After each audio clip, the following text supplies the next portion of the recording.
when those lights go out, these cars get loud, and we go motor racing.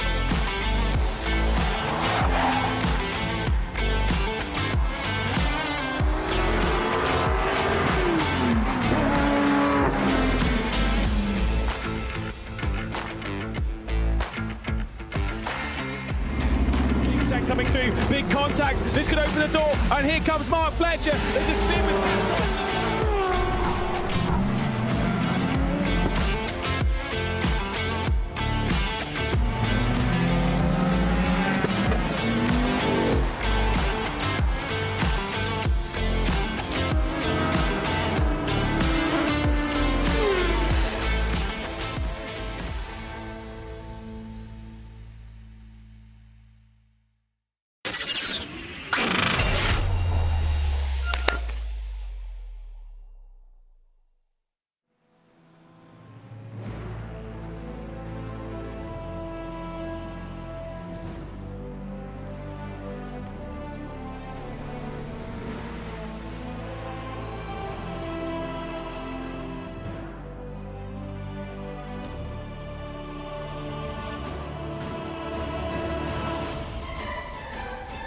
Hello everybody and welcome to the Motorsport UK Esports Abruzzi Prototype Challenge showpiece event here from Silverstone. It is the season finale. It's 300 kilometres of racing, and it to go with it is our final race of the season as well. A number of our championships are already settled, but we do still have a couple on the table for us to look forward to, and indeed a very, very coveted race victory here tonight as well. It's myself, Ian O'Leary, and Cam Roger back after a week break for our biggest event, Cam. It's not going to be a long race, though. I've got to say, 300 kilometres going to get knocked off pretty quickly around here. Easy for us to say they might be a bit more patient because they've got a bit more time, but in reality, they haven't really, even though this is sure to be our longest event this season. Yeah, it is going to be a decent amount longer percentagely. We had hour races before. This will be, well, definitely over an hour and a half. We'll see obviously how the pace is going. So it's definitely going to be a little bit longer. Therefore, more strategy, more time for mistakes as well. That is going to be a big thing. And of course, more traffic to come along with that. Absolutely. We'll let you know, of course, the details on the split here this time round at Lmdh versus LMP3. But they are all here once again, of course, in our four classes. Let's go through those four classes and indeed the championship standings. Ben Ford is currently leading the way in Lmdh Pro with Ethan Marone in that second place. Christian Zaruta then third, head of Kostek Solovek. And then a big gap back to Khalid Ramadan with Joe Coughlin and William Fall 6th and 7th. Max Delayden and Jean-Marie Manu have barely scored any points. Alfie Price has managed to find himself on minus 15 at the end of 5 rounds. Luca Monroe is leading the Lmdh Champs. This is going to be a really exciting one to watch here tonight. Probably our most exciting as well. Christian Mautrek only 5 points behind after not attending the race at Imola 2 weeks ago. Adam Grevson's too far behind now at 25 back, with Loris Gualio and Francisco Zonta tied for 4th at the moment. Wayne Basson is 6th ahead of Nick Scott, with Bradley Searle, Matt Simkin, Matt Spooner rounding out the top 10. In LMP3 Pro, we have got Ethan Barford, who is leading the way by 22 points now over Francis Sikorsky, who's going to look to put a marker down on this last race of the season. Randy Madel is in third, ahead of Ryan Walker, with Pedro Silva running out the top 5. Callum Newton is next, and Matt Cheverton. Ben Cooper, Reda Ulial is on minus points. In LMP3 AM, also got a championship on the line here, although Jacob Jenner and Mikey Story are 11 points apart. Mikey Story needs to take full 26 points, so winning the race and fastest lap. If not, then he can't win the title. Jensen Bosworth rather is third, ahead of Cav Budd. Then it's Byron Crawford to round out the top 5, with James Fremont, Cam Judd 7th, ahead of Ash Hill and Reece Tarrantide for 8th. Craig Hewlett rounding out the top 10 in the LMP3 AM standings. So that's where we are after 5 rounds so far. 300 kilometres still to go. And there's Luca Monroe. I reckon he's probably got the most pressure upon his shoulders, to be honest, Cam. That is the tightest of our championships, just 5 points between himself and Christian Mautrek.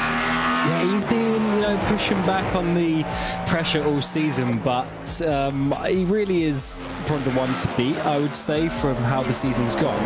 Maltrick is probably slightly faster, maybe slightly faster on average, but Munro has been a lot more consistent, and he's made some insane moves coming towards this end of the championship, making some important points, and therefore he is currently leading the championship by those 5 points. Now, in terms of drop scores, Munro does have a worse position of third compared to Maltrick's. Well, actually, no, he's going to be a DNF.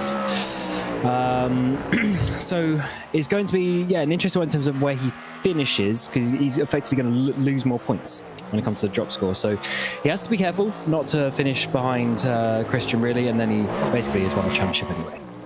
We'll do all the maths as it goes along here today, but it does get complicated with the drop round, which can be taken today, by the way. So that's something to note. And there goes Munro over the line for the first time. Don't expect these lap times to be anything too flashy, really. They're getting their tyres warmed up in Lmdh once again. I wonder whether it's going to be as much of a factor as we've seen for the 5 rounds previous. I'm guessing the answer to this question is probably yes, but we've got a really slow speed opening sector here at Silverstone after you get through Abbey Farm. Pretty slow speed, and I've got to say, after doing my fair share of driving a Cadillac through this section of the racetrack, Aintree, particularly difficult corner on cold tyres, because it's not a corner you actually think about any other time of the day, but when you've got cold tyres, suddenly turns into one. It's very easy to spin around there. Absolutely. Do you only have a lot of experience in the first sector because you crash and have to go back to start again? Stop it. That's a malicious rumour. That's not malicious. Not entirely true. But I have crashed more in the first sector than any other sector, if that it answers your question. Maybe it does. I'm sure I've done more so in my driving career than you anyway. But coming to this middle sector, this is the fun part, isn't it? You've got all of the S's section, Maggots, Beckett's and Chapels so fast, even in these prototypes. You just got to be careful of, obviously, on the cold tyres, though, because the speed difference is going to be pretty crazy through that section of corners. But before you work your way, obviously, onto this back straight, this would be a good overtaking opportunity. It's so wide coming into Stowe up here before narrowing down in towards the final chicane. It's quite a nice sequence of corners, really, to have a battle. Yeah, it definitely is. And hopefully we get some of that here today as well, as we follow Luca now into the final sector, the final chicane, and out onto the Hamilton Straight, as it's relatively newly called, the start-finish straight, and this new layout of Silverstone, which is also not really true anymore. It's not that new. 48.6 is his new benchmark. That's a bit more like it, because he's on warm tyres now, and that obviously makes things a lot easier. This is Alfie Price, who we've not seen too much of in Lmdh this season. In fact, he's only started 2 rounds and didn't finish either of them. That's how he's ended up with so many penalty so many penalty points. That's how he's actually on a negative after 5 rounds. You do actually get penalised for various things, obviously post-race points, penalties, so on.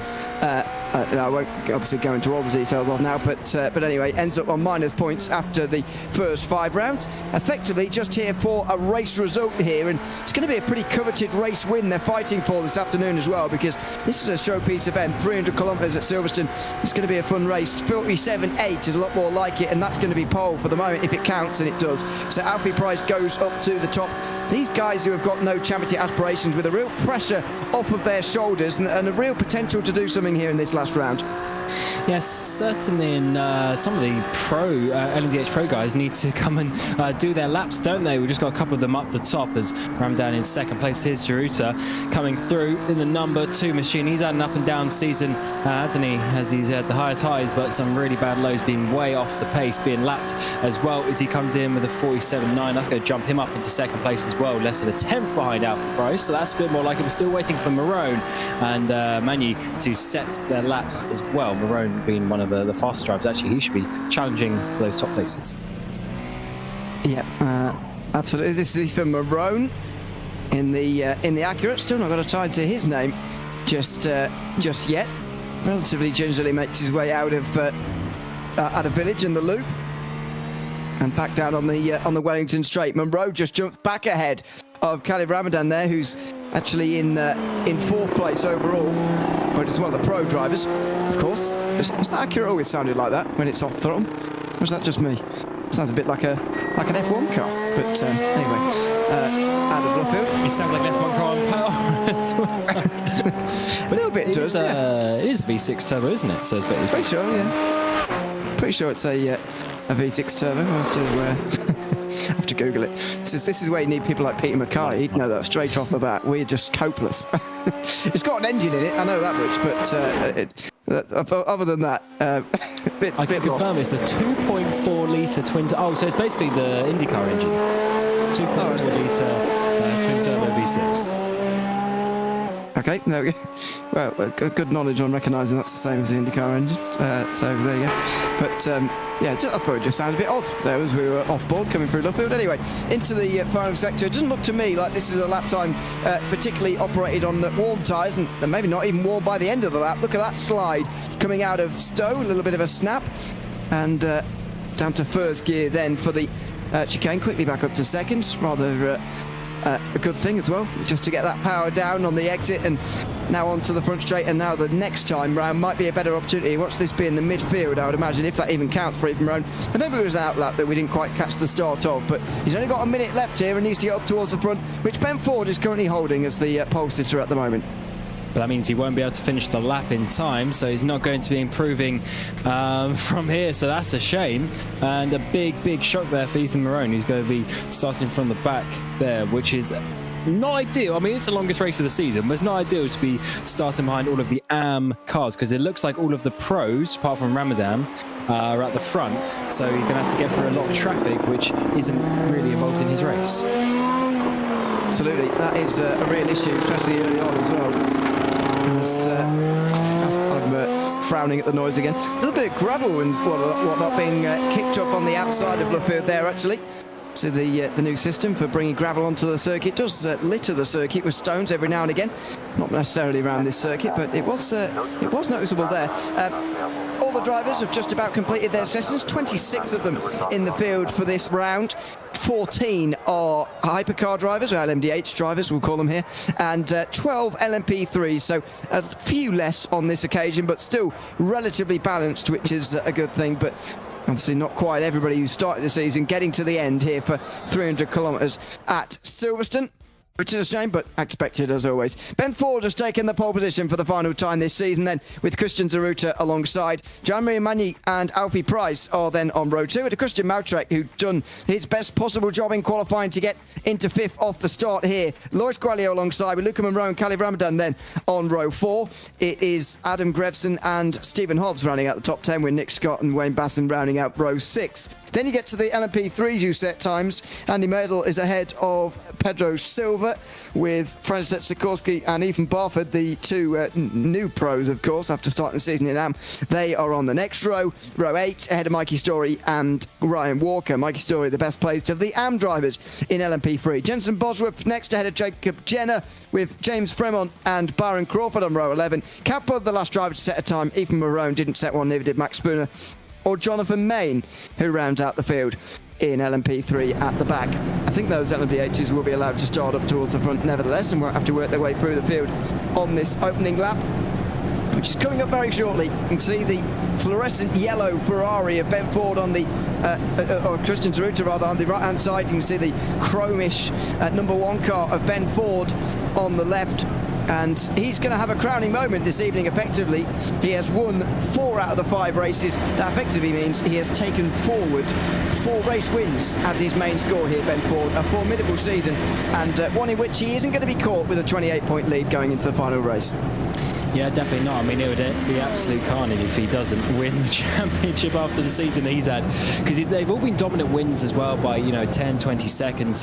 When he gets out front, he's very, very difficult to chase down. So hopefully one of the other boys can get involved. And I guess Zaruta there, the number 2 in second place. We've seen that many times this season. He just needs to find something in the opening part of this race. But of course, in that LMP3, it's a very big fight at the front, and I'm glad that Mado's got to the front. He did win the second race of the season, and he's trying to get another win here as we get to the 300 kilometers. It's going to be a bit of a longer one for these drivers. Let's just hope they can get through this first lap. Yeah, 51 laps, almost a British Grand Prix distance here at Silverstone. Not quite, but nearly there.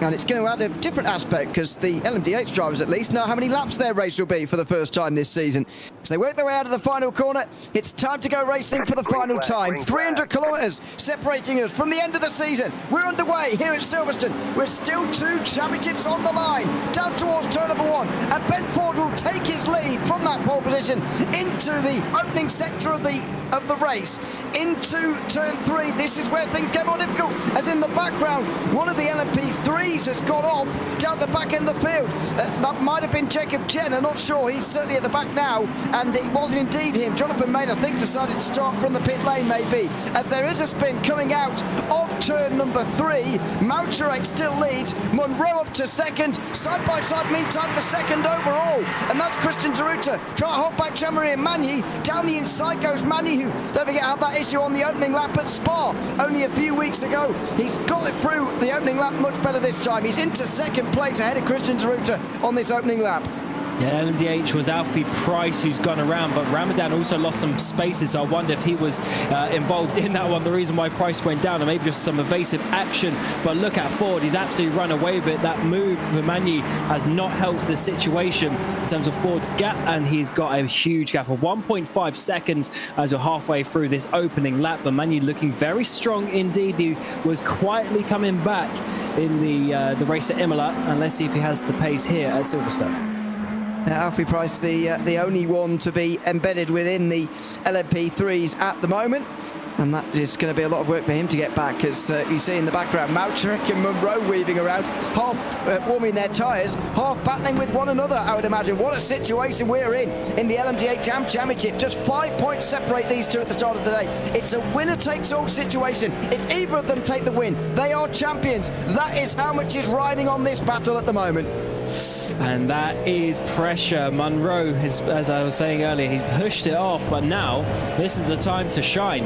If he thinks he's got no pressure, then he should be having no sort of doubts of making this move, but he has got a long way to go. He's got 50 laps. He can work his way up behind Mautarek and see where he's faster. He's already looking and thinking about that, knowing it's important to get the track position, especially after a couple of laps when we start getting to the LMP3 traffic. But we all know Mautarek has been so fast in that white Porsche.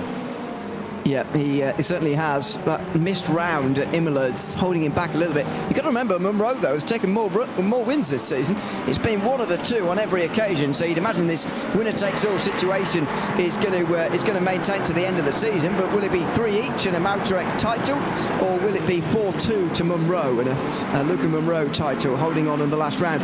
This is LMP3 at the top of your screen, by the way. Pedro Silva leading ahead of Andy Madel, with Francesc Sikorsky, then Ethan Barford rounding out the top 4. There is Sikorsky having a look down the inside of Madel, actually, through Luffield. Not quite able to do that for the moment. In the LMP3 Am Championship, it's very much a situation of needing a victory for Mikey Story. And, well, at the moment, he is leading by over 2 seconds. So it's been a dream start for him, as there's a dive down the inside from Price into Cops Corner. Already havoc being played with these LMP3s. Sikorsky's been the one slowed down, flashing of the lights, and here comes Barford in the black car on the outside. He's going to go straight through, is he? No, they'll go side by side, in fact, through Max and Beckett's. Oh, that was a squeeze, and Sikorsky just about holds on. Yeah, Barford came in a little bit too hot into Maggots, but Sikorsky's now slow on the exit of Chapel. Barford goes to the right-hand side. He's going to be given the room as well. They're side by side, though, so nothing in terms of slipstream. It's all about who's going to break it later. Barford on the inside, Sikorsky on the outside in that green machine. He's been so good this season, but has lacked some racecraft at times. Let's see what he can do. Down towards Vale, he's got it done. And Barford, while he had the position momentarily, has to sort of back out of that one, and Sikorsky needs to go again. But unfortunately, they've lost some time to Madel, so Sikorsky needs to just stay a little bit calm and not let the guys in front get away. Yeah, exactly. It's very early on in the race to be playing those battles. I'll just resume what I was saying about LMP3 Am, by the way, before that happened. Story needs to get the full 26 points from this round and hope that Jenner finishes third or less, or third or lower, without the bonus point for the fastest lap. So that start for Jacob Jenner, dropping to 6th place in LMP3 Am, is possibly the worst start he could have had.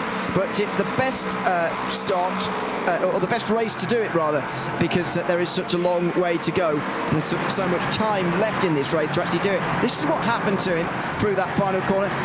can't help but notice there, Cam, everybody's single file apart from those two. And maybe for a championship leader, that wasn't the best thing to do, even if it's, totally allowed, of course. We've had this new layout for 15 years now. When will people work out you can't go side by side through that final kink at club every single time? And I genuinely mean every single time it ends in a crash. Bit of a shame for the race winner this season. Here we are at the first corner. It was Manny actually making that bit of contact. There's Price then gets stuck in the middle, but Munro down the inside, Marone on the out, and then I think that's Ramdan just getting caught as well. So very awkward there. Price looking good, but yeah, just the tiniest bit of contact and basically set off a chain reaction. Yeah, that's as I said at the start of the day. That's always like to happen through there. And Price, the one who pays the price. I've said that already this season, probably. Anyway, he drops to the back of the field, as you can see, through the into the final sector and the final chicanes. Then for these LMP3s again, we'll check in with Jenna, of course, when he's re-overtaking guys, but he's more than 4 seconds away from doing that at the moment, and very much needs to recover this situation. If not, then we're in that rare situation. It's like that Formula E race all those years ago, where actually he could pit in, put new tyres on, take all the fuel out, and just try and get fastest lap. Because if he gets the fastest lap, it doesn't matter where Marky Story finishes, if he wins or not, and it doesn't matter where Jenna finishes either, then he will have enough points to win. So he might need to do that later on, just send himself out there with new tyres, take the fastest lap off him. That would be quite a story, to be honest, but I like races like that where you have something a little bit different, and I think these championship fights with this drop score as well definitely adds to that. It adds a little bit more tension to even just a shorter 6-race season. Let's see how this one works out. Of course, plenty of time to go though, so you might as well stay in it, because over the course of the next 45 laps or so, people are going to make mistakes. If you're consistent, you'll easily gain 5, 10, even 20 seconds on a driver who's being really inconsistent and making some mistakes. So there's definitely opportunities. So that's why sometimes it's better, actually, if you are going to have an issue in the race, is to have it early on. So at least you have some time to make it back up. But for now, we see Mikey Story, the 133, leading the way and following through with the pro drivers. Yeah, absolutely. There he is. Just running well. It's as far as time remaining here goes, by the way, we've had hour-long races, hour-timed races so far this season, as Nick Scott comes into the pit lane already. That is an early stop. But these are, again, the kind of tactics you can get from a different kind of race. Kind of Ramadan doing the same in number 8, by the looks of it. But yes, this race expected to be, it's already been going for, 7 minutes, expected to run for another hour 24 based on our numbers. I think that's going to extend slightly because the race, I think, is generally going to get slower as it goes along. Maybe I'm wrong, but I think, yeah, it's going to be probably just over an hour and a half, which is just over 50% longer than what the other races have been so far this season. That makes it, very, very, I guess, helpful in the final race that you can have your issue early on, as opposed to all the others where there would already only be about 50 minutes to go. There are the 2 pit stops happening on your screen. Scott and Ramadan both in for a long time here. 32 seconds in the pit lane for that Porsche there, and that's puzzling to me, to be honest. And Caleb Ramadan spending even longer there, unless they've got damage. I can't really explain that, I don't think. Well, Ramadan will have front-end damage from when he hit Alfie Price at the beginning. Obviously choosing to take it now. It must have just killed the balance or something. That's why he's come straight in. I was thinking in terms of the strategy. So we've seen about 35 minutes a stint-ish for the LMDHs. So it times up by 270 minutes. So they are going to need sort of half a tank or so again at the end. Whereas for the LMP3s, they were getting a good 40-45 minutes. So out of the track, so it may be close to trying to squeeze out a 1 stop, but maybe a little splash and dash at the end, or maybe just splitting it 3 ways and having less fuel in the car at any one point might be the way to go. 17 laps apiece would be the right down the middle strategy, if that's the one you want to go for. Cost lots of time to change tyres. Oh, and Spooner's off. Max Spooner spins out of the final corner. Mentioned that's a problem through cold tyres, but actually that was on warm tyres there. Max Spooner's just spun through the final turn. He's got a big gap now behind him to reverse and get back going again, but I must say, a slightly unusual spin to see in the middle of a green flag run like this one. Yeah, you often see the cars being pretty planted. Very rarely see mistakes and whatnot, but he's now got to get back up to racing speed and trying to get a little bit of rhythm in that car. He has struggled so far this season, unfortunately, to really get in, a comfortable feeling with the race. Let's see it. He loses the rear end already, so that car's not balanced at all yet. I wonder if... the tyres must be up temperature now, so I wonder if it's just something to do with the setup. Definitely not balanced in that car. You saw it already twitching, stepping out. It does do that a little bit, but as soon as he squared it off and then turned in again, rear coming around, so he might be struggling for the rest of the race if that's how the car's handling. Yeah, that and it did look like it through turn number one that there were some real handling difficulties going on there. So that is going to be difficult to deal with, if that is the case for the remainder of the day. Anyway, he's down towards the back end of the field now, actually nearly caught by the LMP3s. It's Khalid Ramadan still down on pit lane. Jonathan Bain is as well. I wonder whether they might both be out of the race, unfortunately, already here in this one. We've jumped up, meantime, to a couple of the Ferraris. Grevson in the... this is Stephen Hobbs and Wayne Bassam, rather. Rounding out the top 5 in LMDH AM. You see the teammates running line astern, and remarkably they are the closest LMDHs, or at least they were. Munro, which rocketed up to the back of Christian Mautrek. That's all happened very quickly, and he's taken the lead, and with it the championship lead as well. That was a decisive move, and once again, Luca Munro's being the aggressor in this championship.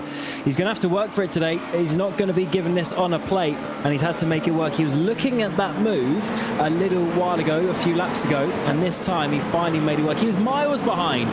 He was a good 3, 4, 5 car lengths back. He did make a little bit of contact, though. He was coming in a little bit deep, but he did get his car stopped, and that move was done. But look how far behind he is. Mautrek ran a little bit wide in turn 1, and he's so much slower. The door sort of opened naturally, and Mautrek definitely not full speed at that section of the track. No, he left the door open though, and Luca Munro was more than happy to just walk straight through it there and gets into the lead. So the other thing that could help him is the fact that Ethan Marone is right behind there as well. He's in that yellow Acura, and he is a pro driver, so won't be taking points off of these two. It'd be very interesting if he was, but they are in different classes after all. He can though just get in the middle of them here, maybe overtake them both, get clear of them both. But while he's in the middle, it'll be very interesting. Mautrek just in front is a sitting duck here, and Marone looks to the inside. Got to be super careful with this now, Ethan Marone, because he is now interfering in a championship battle. Yes, he's in a higher class and he's a faster driver as well, but this is a dangerous balance to strike now for Ethan Marone.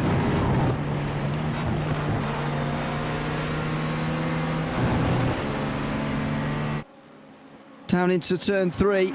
He's going to have to do it at some point, and he's done it now. And Mautrek did probably the right thing as well by just staying wide and letting him through there. Oh!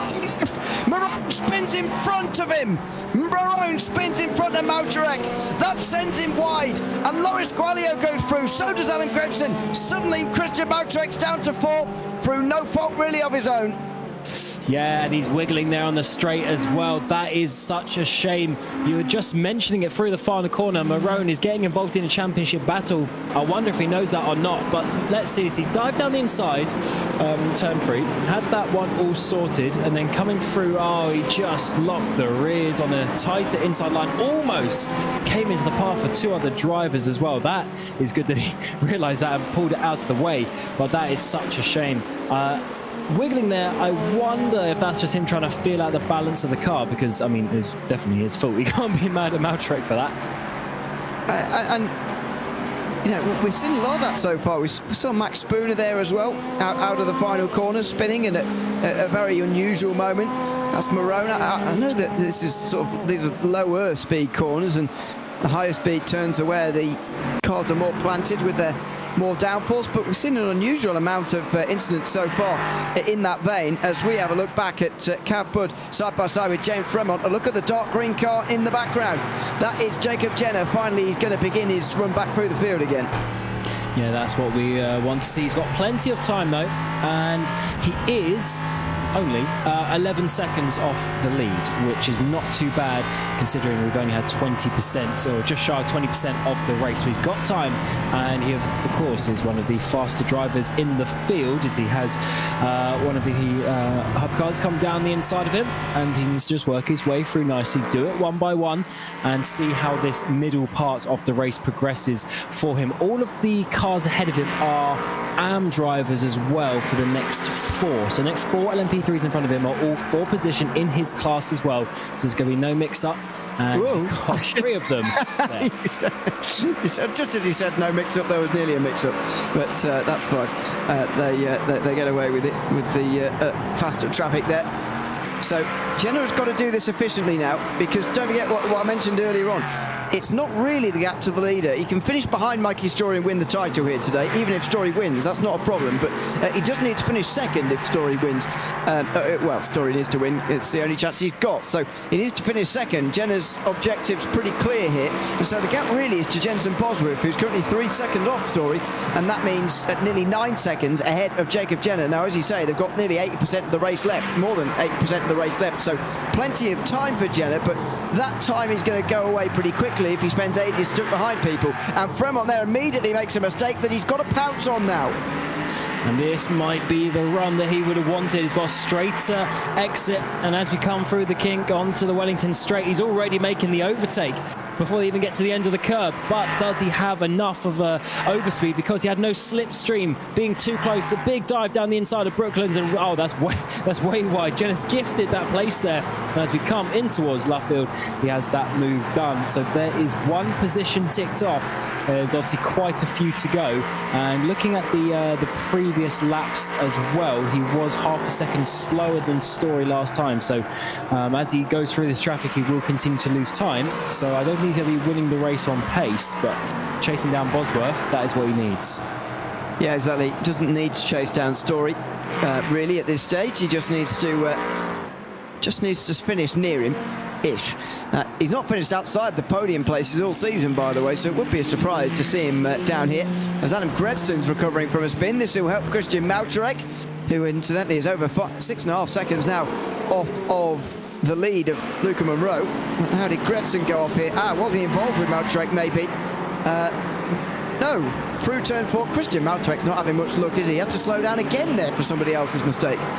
Yeah, that was, not ideal. Mautarek is on the back foot, and the important bit for him as well is that he's not only has he lost the time, but he's lost the position as well. So Gralio is in between. So there's one thing if you just lose some time, but at least you're still in second place. You're still getting those points. You never know what's going to happen to Monroe. But now, even if something happens to Monroe, he's still, got a driver in between that he's going to have to, he's not going to benefit directly from that position potentially. So very difficult situation for him to be in. He needs to, calm down. He's still got good pace in himself, though. Actually, on the previous lap, Mautarek almost equaled his best lap of the race, which is faster than Monroe. Side by side through the final corner, Ceruta's going as he tries to get back to second place.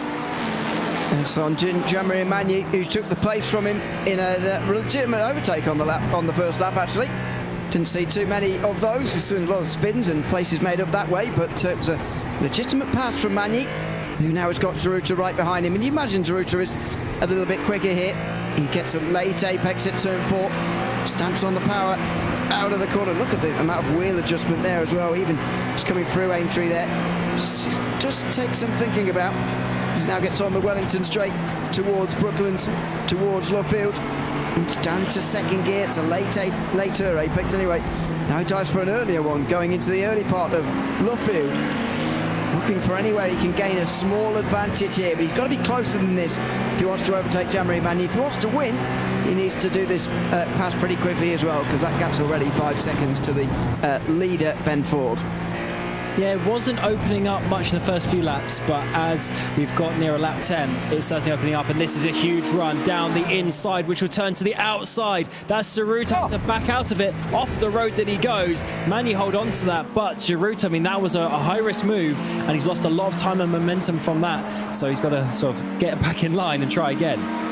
That was pretty high risk around the outside, and he very nearly found himself off into the grass and in all sorts of trouble on the outside there, but pulls it back in time. What he does know, though, and he can take comfort from the fact that he was definitely getting into Jean-Marie Magny's head there on the way towards Cobb's corner, because he completely missed the corner.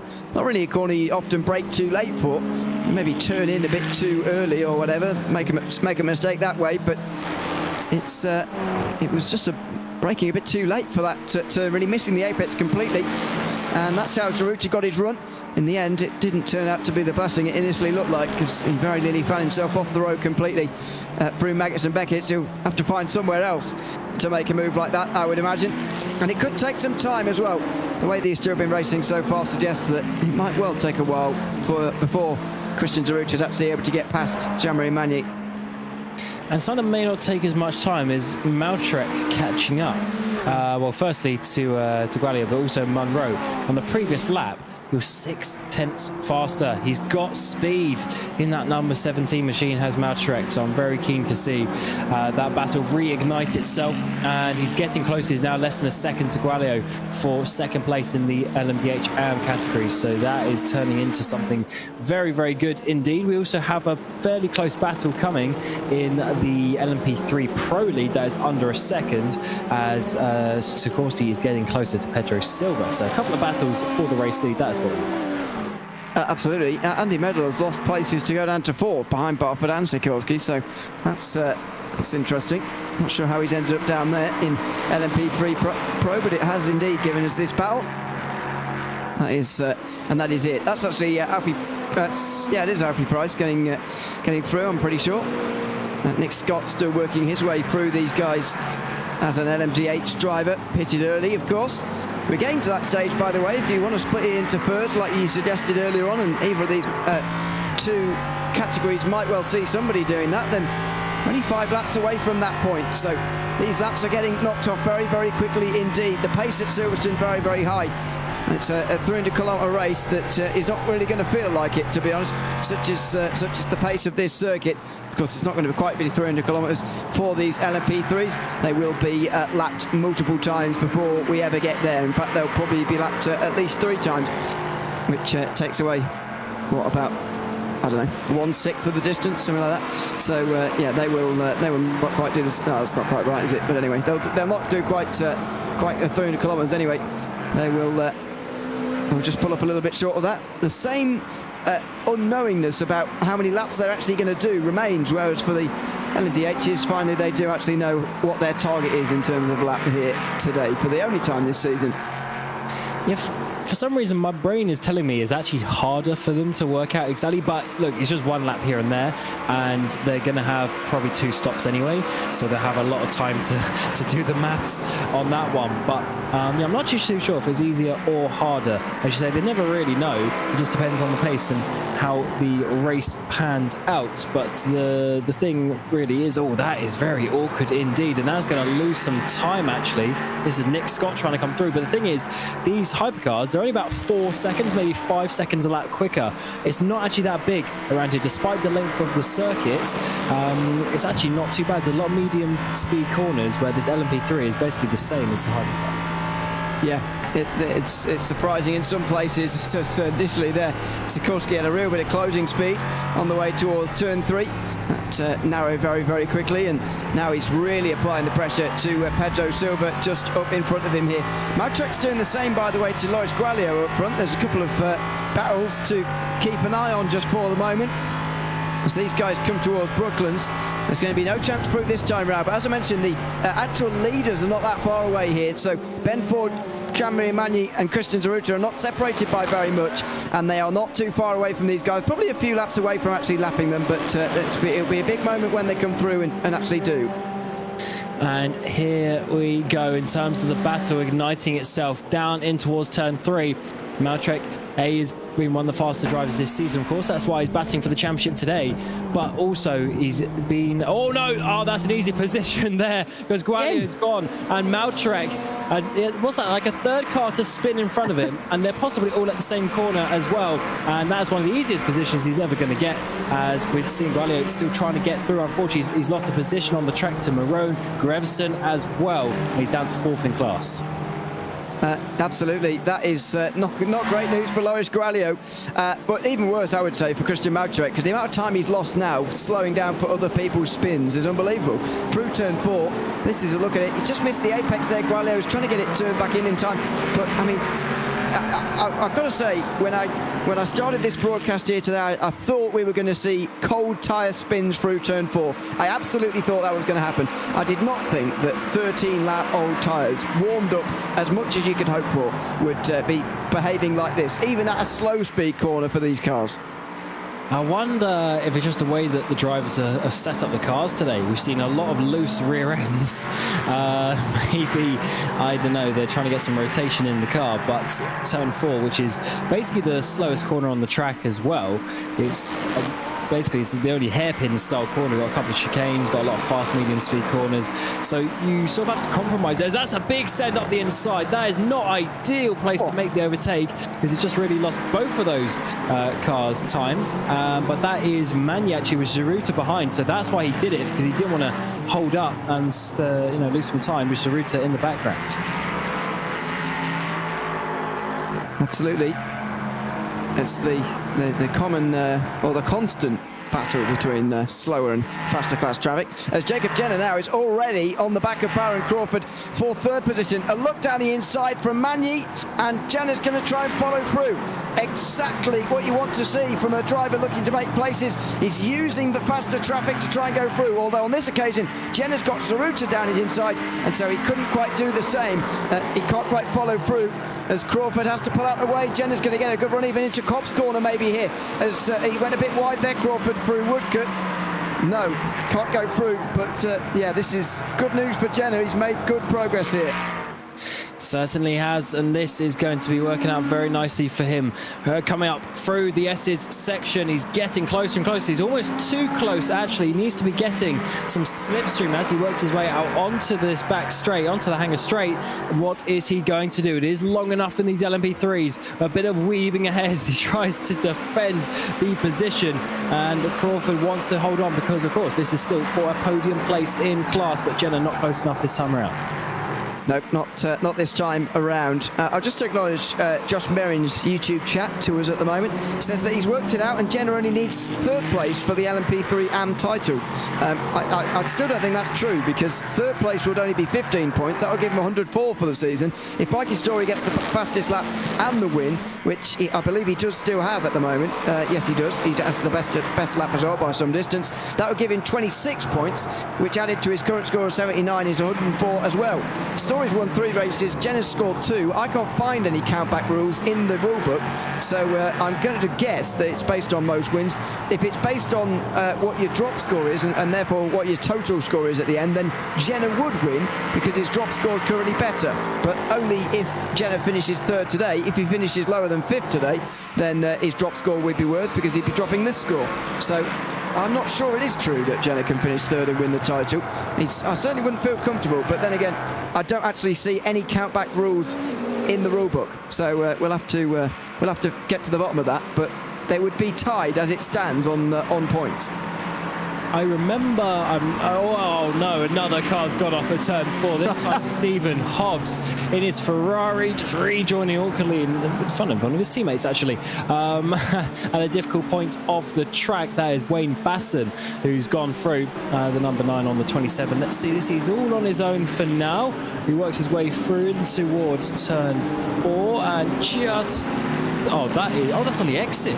That's a weird one. So the car, this is very interesting. So yeah, the rear end is just not planted at all. I mean, he was just sort of skating on the rear end, barely touches, and it goes around. So I'd really love to see the setup that these drivers are running, because the rear end is obviously not just like squatting down and being planted. It's very interesting.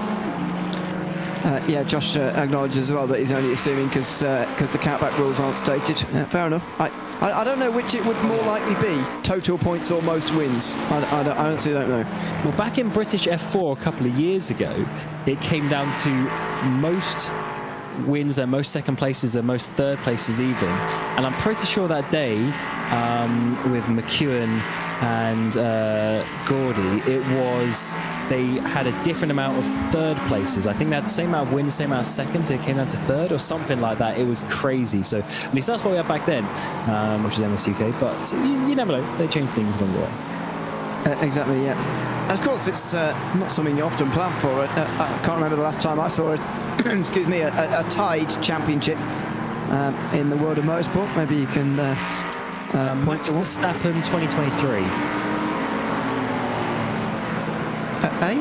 That silence was definitely... Mavericks got up. Oh, no! That is potentially championship over. He's had a couple of spins and a couple of issues so far this race, and coming down in towards the Vale chicane, the 17's gone around. He's dropped another position in a crucial race. He was coming back, fighting hard. Oh, actually, no, the position he lost was actually not in class, fortunately. So he's still second place in the AM category, but he's lost crucial time, lost 6 seconds on that lap. Yeah, I mean, he's 8 seconds behind Luca Monroe. Although you'd expect it to be more than that after his spins, actually. More than 7.5 seconds, but no, that's all it is for the moment. He's taken a break from watching other people spin and decided to join in himself. Less than 7 seconds, actually. Monroe must be in traffic at the moment, and he is, yes, that'll be why. So, yeah, he's just in that bit of traffic around where Jenna is, and these guys have just jumped forward a little bit further. We're following Magny and Sharuta. They are coming through the leaders in LMP3. All of them are very close, actually. Less than 6 seconds, less than 9 seconds separates the top 6. And that includes Mikey Story, the AM leader, along with the top 5 pros. That was close. I think that's Ryan Walker that Jamari and Magny very nearly rear-ended there. Oh, he's got wide. Ruta's going to get up the inside. Second place will be had, and he's been trying for a long time, and he's finally made that move there. Just shy of 7 seconds away from Ben Ford, subject to their battle. Now let's see what he can do, but to be honest, Manu's going to be all over the back of him. This move certainly is not finished. No, absolutely, and that is the case for this battle, and has been for some time now. We've gone through a third of this race. Zaruta has been effectively probing Magny for that entire time, 100 kilometres. He's been stuck behind that driver in front of him and just probing away. Down the inside through Cops Corner, that's a late one on one of the LMP3s. That might be Story, actually. Magny comes straight through as well. He's going to now be in the situation that Zaruta nearly was on the way towards or he actually was, sorry, in Maggots and Beckett's not so long ago, but he doesn't decide to go for the outside line this time round as they now come through the S's. Look at this, it's super close now for Jean-Marie Magny. He's stayed much closer than Zaruta ever did when we were following there through that section. Now in towards Stoke Corner, he's just not close enough at the crucial moment here to actually go through, but the way he followed there was a lot more impressive than what we saw from the Ferrari earlier. Oh, let's see what this is going to do down in towards the Vale chicane. Big send up the inside it is for Manu. That's very late. Zaruta gives him the room, to be fair. Side by side we go through the final corner. This surely is going to be someone backing out, and it is Manu. Big slide on the rear though. That gives Zaruta a car length advantage as we come up the first start finish straight here, and that was a big move, a big send by Manu trying to make it work. What's the top speed like? It's coming towards turn 3. Oh, Zaruta's way slower there, coming towards turn 3. Big saving, big regen, and the BMW gets a lot closer. He's having another look down the inside as well there. It's a very tight line. Oh, and he spins in front of the LMP3. Just about caught it there on the exit. These cars are slippery on the exit of that turn. And that LMP3 will be very, very pleased indeed that it didn't spin in front. That's Andy Madel, by the way, in 4th place. He'll be very nearly span in front of, but just about got away with. Stephen Hobbs, meanwhile, comes into the pit lane. He will certainly need 2 pit stops here today. That much looks very clear. But yeah, looks like Zaruta might well have this now. 7.5 seconds his gap still to Ben Ford, and that is quite a distance, but nevertheless he's got Magny behind him, and now he might be able to push on a little bit. Yes, indeed, and he's been so fast this season, has Zaruta. But unfortunately, Ben Ford he's got such a lead at this moment in the race, and he's so comfortable out the front. We'll have to find out. Zaruta is missing a race win. So Ben Ford has won every race apart from round 2 that Kosik Solovai won in the end. Zaruta, I believe, did win it on the road, but then with a penalty afterwards lost out. So Solovai got the points for that one. So he's looking good. He's got a lot of podiums to his name, but he needs to try and get a win today to do, well, I guess he can't really do much in terms of the championship win, but potentially could get ahead of Marone, who's only 9 points ahead of him and struggling today. Absolutely. Don't forget that the top 3 in each class are all worth prizes in the Abruzzi Prototype Challenge this season, thanks to Abruzzi, of course. So it's definitely worth fighting for those top 3 positions, which Zarruta still very much a part of. Max Spooner comes into the pit lane meantime, but dropping now down through the LMP3 field. Manny going wide through turn 4, and yeah, that battle looks like it might well be done now for second place in LMDH. Campbell and Byron Crawford are the only ones really who are close together. They are still giving chase to Jacob Jenner, who's just passed them all, but still awaiting some more confirmation as to whether he's in championship winning position or not. If he takes the fastest lap, he will be. But what about if he doesn't? Because Mikey Story at the moment is set at 1:53.4, and that's actually quicker than both Ryan Walker in the Pro class, Andy Madel as well, and French Sikorsky as well. That's most of the Pro class. That best lap is faster than for Mikey Story, so it's going to be very interesting. Yeah, he's got some speed, hasn't he? And that is why he's going for the championship in the AMS. We know that there is not so much of a crossover purely because of the way that the Pro and the AMS are separated. It's only on iRating, with an exception of Barford and Sikorsky, who are moved up by the discretion of the organisation just because of how dominant they were in the first couple of rounds. But apart from that, is a 3K iRating, I believe. So of course there's some drivers who would be below that. You know, they've got less because they just have less experience in iRacing, but they're still fast drivers. Indeed, as we're going to come up towards Maggots, Beckers and Chapel, what a place to have a battle, but of course not somewhere to go side by side. You just got to stay close, then try and get the run onto the back straight. Absolutely. We've seen that achieved in the past from Manny, although he didn't get through. Not on this occasion. I don't think Cav Bud able to do it either, though again he's pretty close. The leaders in LMDH start to come in now. So Christian Zarruta and Jean-Marie Manny are both in the pit lane, and surely they will be splitting this race up now as well. As by the way, I have had some confirmation through on the countback rules. It's based on best finishing position. So in this case, we'll be going multiple best finishing positions, I suppose. But with this win, Story would get to 3, and Jenner would be only on 2. So he just need another place, as far as I can see at the moment. Yeah, that's I do like that countback rule, to be honest, because it's still working out who's the best overall, despite what the points system may or may not be. As you say, firstly, let's see how the battles go out on track, and then we will work out the points in the final few laps of the race, because of course we're just shy of that half race distance, and we are definitely getting to that point where the pit stops are going to be made. We've got Mousetrek in, Grevson of course in there as well, as you go side by side in the background trying to get through on the traffic. That might cause some problems around the outside of Luffield. That's going to be really close side by side. They're not going to get the full run onto this the old start finish straight, as that's the number 9 of Bassett. Yeah, he goes through onto the on the outside line, through on those LMP3s as they now fly through Copse Corner. It's a better run from Bud there, and could be side by side again here into Maggots and Beckett's. He's having a look. He's barely down the inside, and he's got to back out of it. He doesn't fire down the inside with any sort of conviction, really. And around the outside through, Byron Crawford is able to go, or stay rather, into 4th position. So this battle will continue. It is the only one on the circuit at the moment, really. And it's for 4th and 5th in the LMP3 AM class. They are a long way down, but effectively they're just racing for a bit of fun here. As Crawford there, even looked like he was going to the pit lane, but it looks like these LMP3s are going to be able to make it on one stop, actually.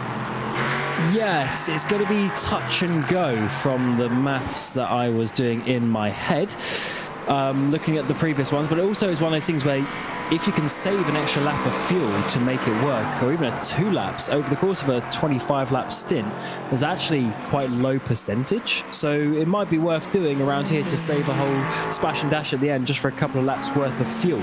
If it was going to be a bit more than that, and it was going to be sort of 5 or 6 laps you had to save, then maybe not worth it. That was a bit wide. There's a bit of a lock up there. That might open up a run onto the back straight. See if whether it does.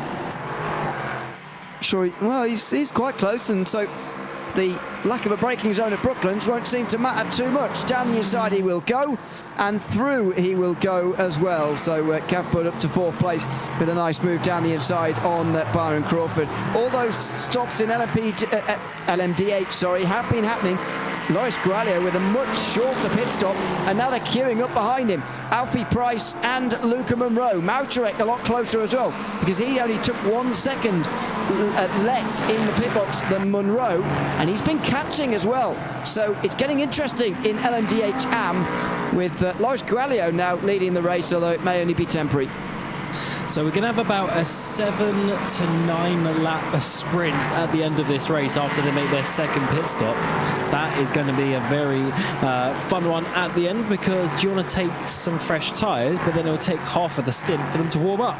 So that'll be an interesting one where we get to that, but looking good for quite a few drivers. Everyone seems to be hitting that fuel number the same in both classes, although we do have a couple of drivers out there who've already made their pit stops because of issues such as Alfie Price and Nick Scott.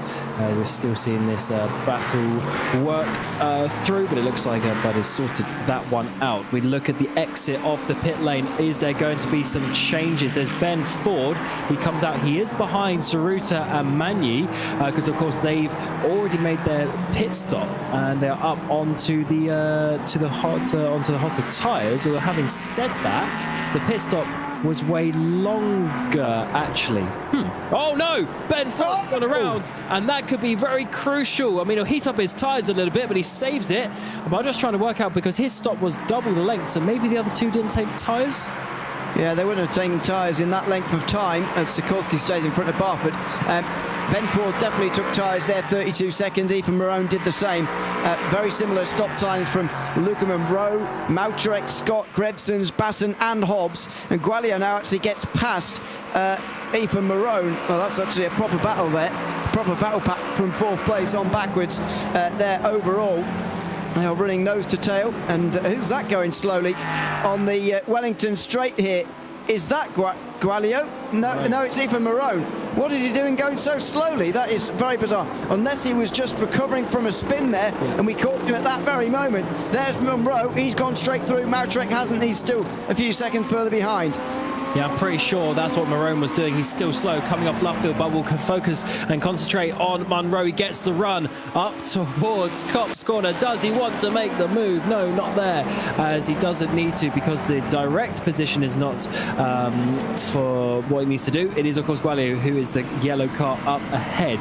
So this is a little bit awkward for Monroe. He's got Price, the pro driver, in the middle of the battle that he really needs to focus on. And of course, for him, he just needs to beat Mautarek, who's that white car in behind, but of course he'll want to win the race and take the championship with that. Absolutely. Alfie Price very much embedded within this though at the moment. As where's Marone finally fell to? It's down to 8th overall. 7 seconds off this battle now with Price as the LMP3s come out. Silver out first, then Sikorsky, then Madel. And they've got a splash and dash to do later on, but, well, or have they, actually? Only 2 more laps after this one required, and still, 6 of them have carried on. Yeah, it's interesting in terms of the strategy. Is that just because some drivers are saving to try and get to the halfway? So they need to do a 25-lap stint at least, and then stretch it for 26 at the end, or flip-flop that. Yeah, you obviously have to work out which one is going to be easier for you.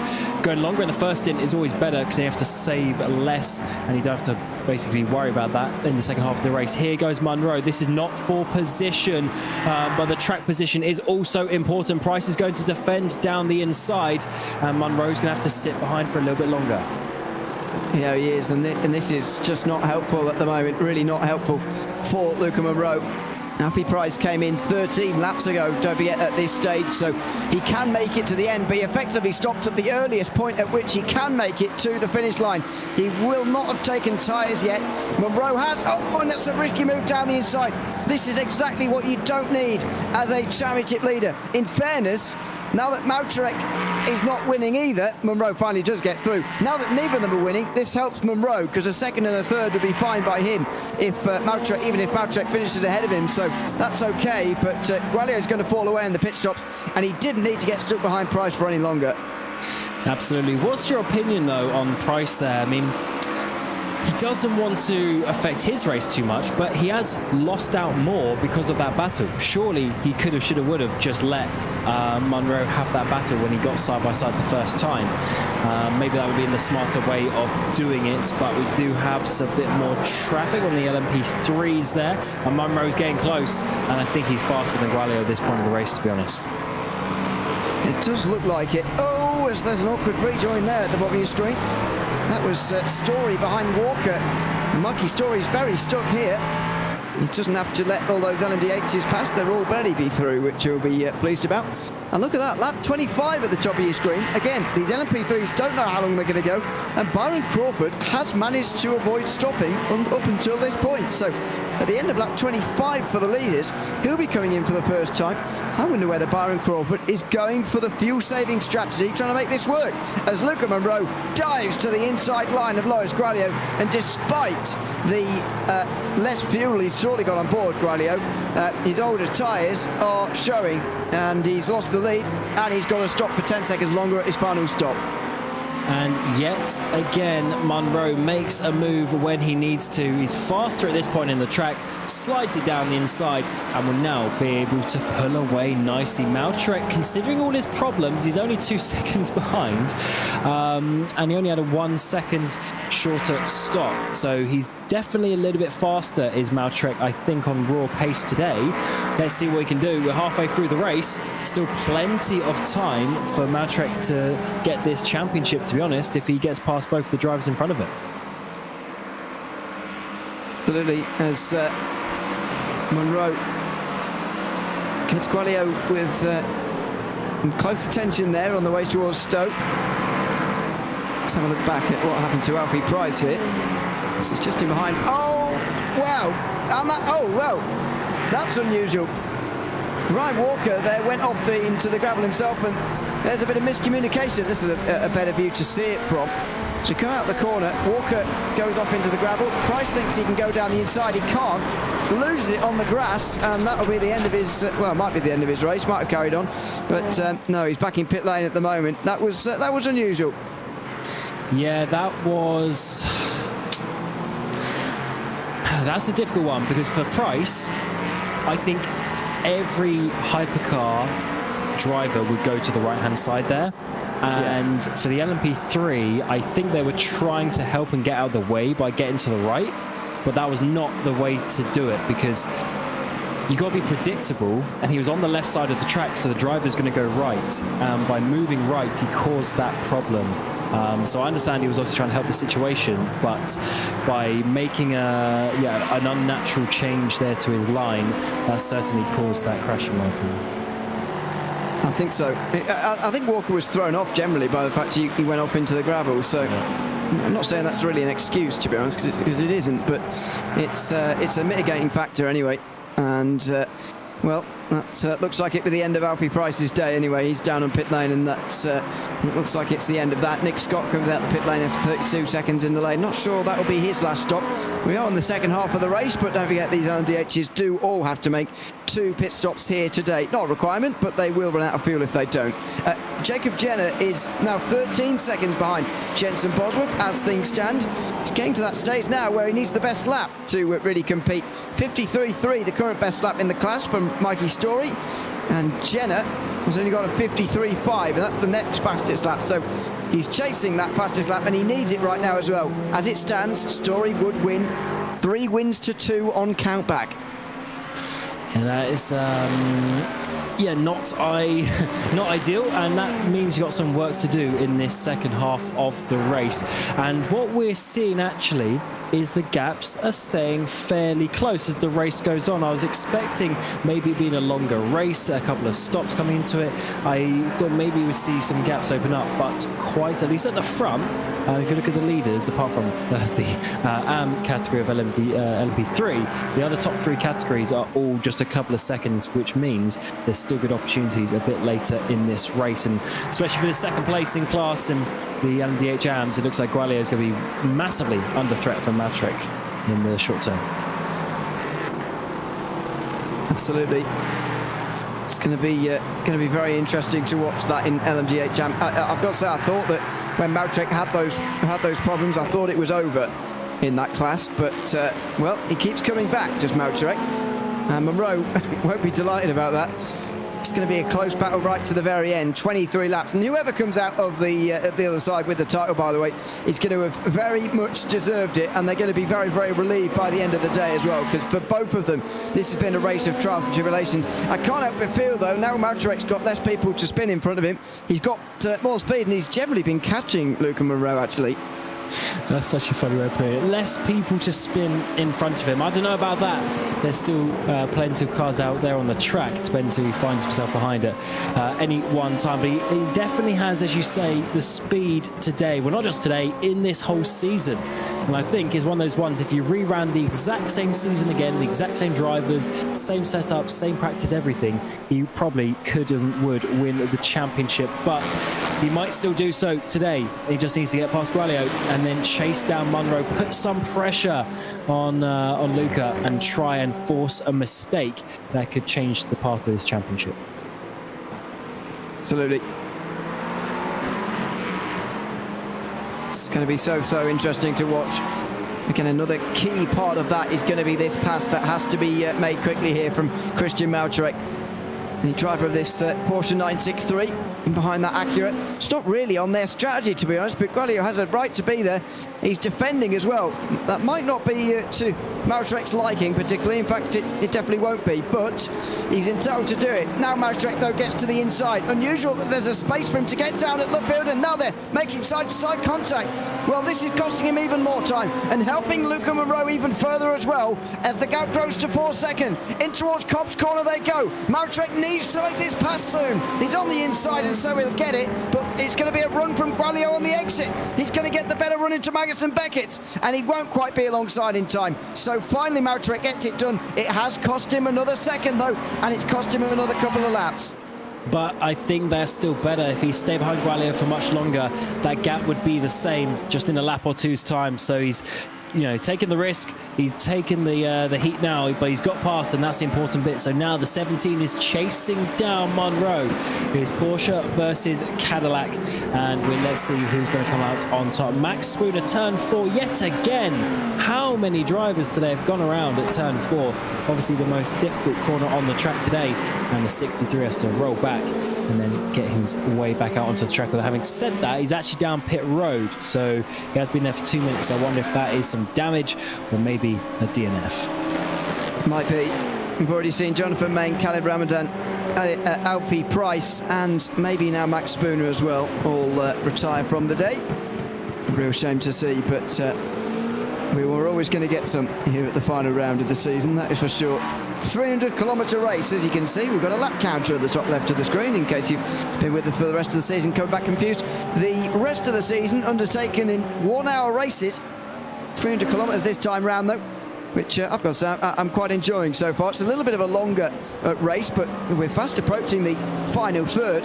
We'd be fast approaching the finish line as it stands. About 32 laps probably can be completed in an hour, maybe 33, something like that. And we're fast approaching that point in this race right now.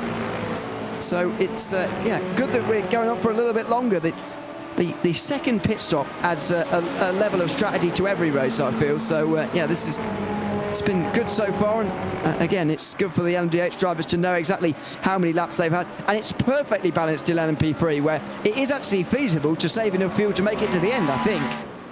Yes, I think we are going to see that. Let's double check that on the pit stops. Yeah, most people pit either lap 25 or 26, so they are going to be getting to the end for sure, or at least aiming to. We'll see if there's any splutters on that final lap, and certainly an interesting one. The battles have been going on though, so despite some fuel saving in this category, they are still battling out there. We got Cav Bud and Crawford. So actually, Bud has lost that place, right? Crawford was behind him for a little while, but now Crawford, the 12, is in 4th place. Yeah, that is back the way round it was. So that is interesting to note, actually, the way those two have managed to reverse places, and how the fact that Byron Crawford saved so much fuel while battling with other people here. It's been pretty remarkable. Finished 2nd so far this season as his best result as Byron Crawford. That came at the Algarve race, round number 2. And he's looking for a 2nd podium of the day here today, although he's now 15 seconds off of Jacob Jennett, whose gap, by the way, up to Mikey Story is ever increasing as well. I do wonder whether Jenner at some point is going to say, well, I'm not going to catch them. I need to put new tyres on and start focusing on this best lap, because, you know, it's a bold thing to do, but actually it could win him a title. No, that's very true, and these titles don't come around very often. Of course, you know, each of these championships that we do, they happen once a season, once a year. There's only 6 races, so it's a very quick round. Of course, we had the back-to-back races for the first 5 rounds. They had an extra week's break to practice here, but it's back-to-back, so just 7 weeks in total for the whole championship out of the year. These things come and go very quickly. You don't get the opportunities very often, and if you want to win a championship, of course, you've got to take some risks, as all that is a little bit wide there from Cav Bud. And I'm noticing in the pro class as well is getting a bit close with Silver, Barford and Sikorsky. That one's not done yet either, so I do think we're going to get some good runs towards the end of this race. We absolutely are. So what we're all looking forward to for the final third of this one. This is pretty much the only battle out there on the circuit at the moment, although Silver versus Barford is one to just keep an eye on. So we will have our eyes in a couple of places. Down towards turn 6 for Brooklands, for Bud and Crawford. He's got to do all this work again, Cav Bud, in that 53 LMP3. Just runs a little bit wide there. That is not going to help, as he runs now over the other start-finish straight, the alternate start-finish straight, not used any longer, in towards Copse Corner. Now, of course, the national pits where racing on the short allow, which turns sharp right here. That goes on for. Even MotoGP used the do they? The F1 paddock now. Yeah, for a while they didn't, but the last couple of years they've moved into the international pit lanes. So yeah, I think it's only, you know, the likes of BTCC and BSB that use the shorter what was it called actually? I've forgotten the name of it. The north part of the track, basically. Only half of the track. They obviously use that because of, well, that is their start finish straight. But the ones that use the full track, I believe, they all use the international. Yeah, the one that includes the new pit building is called International, I think, and the one that includes the old one's just National. Oh, National, that's it. I knew there was a name for it. Yeah. So yeah, that's BTCC obviously running on the National. It's almost like a triangle, isn't it? It's like it's a triangle with Luffield, with Brooklands. Yeah. So Brooklands the only left-hander on the corner. I'm not counting the little kink before the hairpin. That's not really a corner. Obviously, it is when you're going through Makes and Beckett's, but they don't in that. In that layout. Corners, right. This is a little bit off topic, but I saw a video the other day of someone trying to say that Pocono had 5 corners.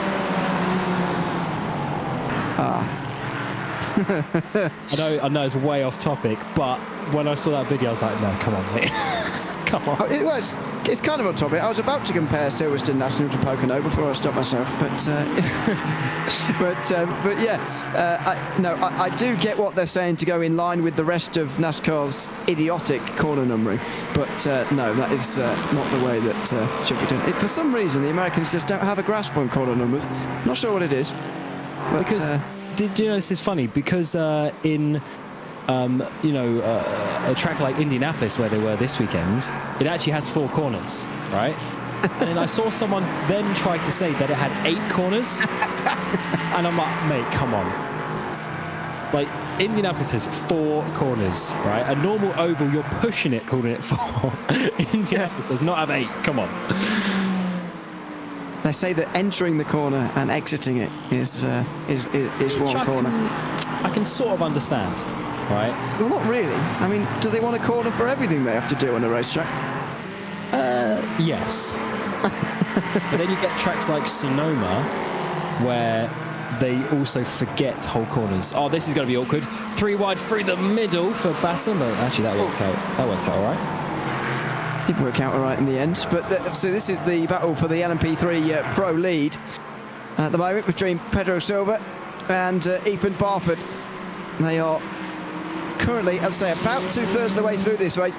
The LMP3's probably needing a splash and dash before the end, but they all went for full tanks of fuel. Maybe in the hopes more than anything. Well, I suppose there's no point in underfueling them either, I suppose. But yeah, in the hopes a little bit of maybe being able to make it. We'll see whether they do as they now come towards Stowe. And Barford isn't close enough, but this is notable, the way that he's closed this gap from what it was earlier on. Certainly, and this is what we like to see, because Pedro Silva, I mean, he was second, wasn't he, on the grid? He had a decent first lap, managed to get himself in the lead, and he's held it basically ever since, and no one's really challenged him until now, so Barford is really coming for this one. I thought Sikorsky was going to have this championship wrapped up, looking at what we saw in the first race, and then what we saw at the beginning of the second race, but unfortunately he crashed, and ever since then it's been a downward spiral, and Barford has really come out and grabbed this championship with both hands. But of course, the likes of Pedro Silva, he's been 3rd and 4th in every race so far. He's never really challenged the top 2, but now he's got a win, in sight. He's less than 20 laps to the end. He's going to fight this one. Absolutely, he is. A quarter of a second less than on the way towards Brooklands. No chance there, though, on the inside. It is a very open entry to Brooklands. Oh, and not so much at Luffield, I was going to say. And he very nearly tried to squash himself down the inside there anyway. As I said earlier, we saw side by side as Gualia was overtaken by Mautrek through there. I said, well, that doesn't happen very often. And, that kind of proves the point, really. Barford there was trying to squeeze himself down a gap that doesn't really open itself very often at that corner. Yeah, that is probably one of the toughest overtaking spots on the whole calendar, to be honest, that flip-flop between Brooklands and Luffield, because as you exit Brooklands, you're like, oh yeah, there's a load of space, but it just closes up, just absolutely slams the door closed, and you have no space to go, as we've seen Mautrek come down the pit lane in that number 17 machine. He's only done 13 laps, so he's doing something a little bit different, doing a shorter run in the middle part of this race. And we'll have to see if that is going to work out for him as Barford continues to put pressure on. I'm very interested to see the stop time for Mautrek here and how this is going to compare, just in terms of when they've put the fuel in. Did they put it in the first stop? Therefore to have a shorter stop now, or will he just do a full stop to the end? It looks like it is going to be 21 seconds, so yeah, not a full tank, so he didn't have that fuel already. Yeah, absolutely. So what I mean by that is that he already took the fuel in the first stop, and therefore I think this is a slight change of plan. Yeah, maybe. After all, you've got to take the same amount of... Oh, as Mautrek goes very wide. Dear, oh dear. It's his turn at turn 4. Well, that is going to undo his thinking a little bit, really. As he went through turn 4 there, slides off the side of the circuit, now weaves around a little bit more. And gets a little bit... I wonder whether that's a second tyre change as well. And I again speculate whether that's actually worth it or not. But certainly maybe less worth it now that he's had that moment coming out the pit lane. I think Munro is going to come in here and react effectively to what Mautrek has done there. Yeah, he has done. Let's hope he keeps on the track, and then that should be the position sorted as he comes down pit road there on the bottom of your screen. Barford still getting closer in the top as the action, of course, continues out there on the track. That puts Ben Ford, of course, still back in the lead, comfortable after pit stops from other drivers as well. Barford making the defensive move up ahead of him from Pedro Silva, but not close enough to make it work in towards Stowe. But he's putting on a lot of pressure, so Silva is really going to be looking in his mirrors, and you never know what could happen at that stage. No, absolutely. Meantime, Stephen Hobbs moves up into second place because of Munro going backwards. Wayne Bassett will also get through here, but the gap now 16 seconds between Munro and Mautrek. 4 seconds the difference in terms of the pit stops. That looks like the better call from Munro, to be honest. Barford then gets close again through this first sector. And Pedro Silva, who goes on the defensive. He goes a bit deep there. That's surely too late on the brakes. And here goes Barford on the exit. Maybe a bit of contact, but he probably got away with it. In towards turn 4. Another late apex required here. If he can get alongside for aim through, that would be helpful, but he's not quite been able to do it. It will have to be on the exit under the bridge and down the other side here towards Brooklands. And look at the defence here. Look at the defence by Pedro Silva now as Ethan Barford tries to get through on him on the way towards this section where they make contact before he goes for the undercut, but he just has to turn out of it. Pedro Silva keeps the place, and look at Franz Sikorsky in the background. He is being invited in through the front door here. What a battle between these drivers fighting for the lead in class. Silva, as I said, he hasn't even got a second place, let alone a win this season. Barford, your championship leader, coming for it to try and win the final race of the season as well as the championship. And he's putting on a show. To the right-hand side he goes, thinking about it around the outside of that kink at Maggots, but no, not this time. Silva holds on. Can he hold on for 15 more laps though? This is a lot of pressure. And bear in mind, they're also supposed to be saving fuel, or being slightly conservative with their fuel to make sure that they get to the end. Well, exactly. Doesn't look like there's a lot of that going on at the moment between these guys in LMP3. Again, they don't know how many laps they're going to have to do here at the moment. With, as I say, about 2/3 of the way through this race. They're currently 2 laps down. That's not an exact science. Ben Ford is only just behind them right now and might be about to put them 3 down. So at the moment, I guess 4 laps down. But don't forget, Ben Ford is yet to make his final stop, and that complicates things even further as to whether these guys have to stop again. So it's all very complicated. Through turn 1 and 2, down in towards 3 again for Barford. This is where he's so strong. This time he's got the outside, and Silva doesn't want to repeat his error of braking too late. He actually did a good job there on the inside, though. That might be a better strategy for him going forward. Yeah, I'm loving this battle. Sikorsky is in the background, and on the last lap, it wasn't much faster, just a couple of tenths. So there's the green car in the background.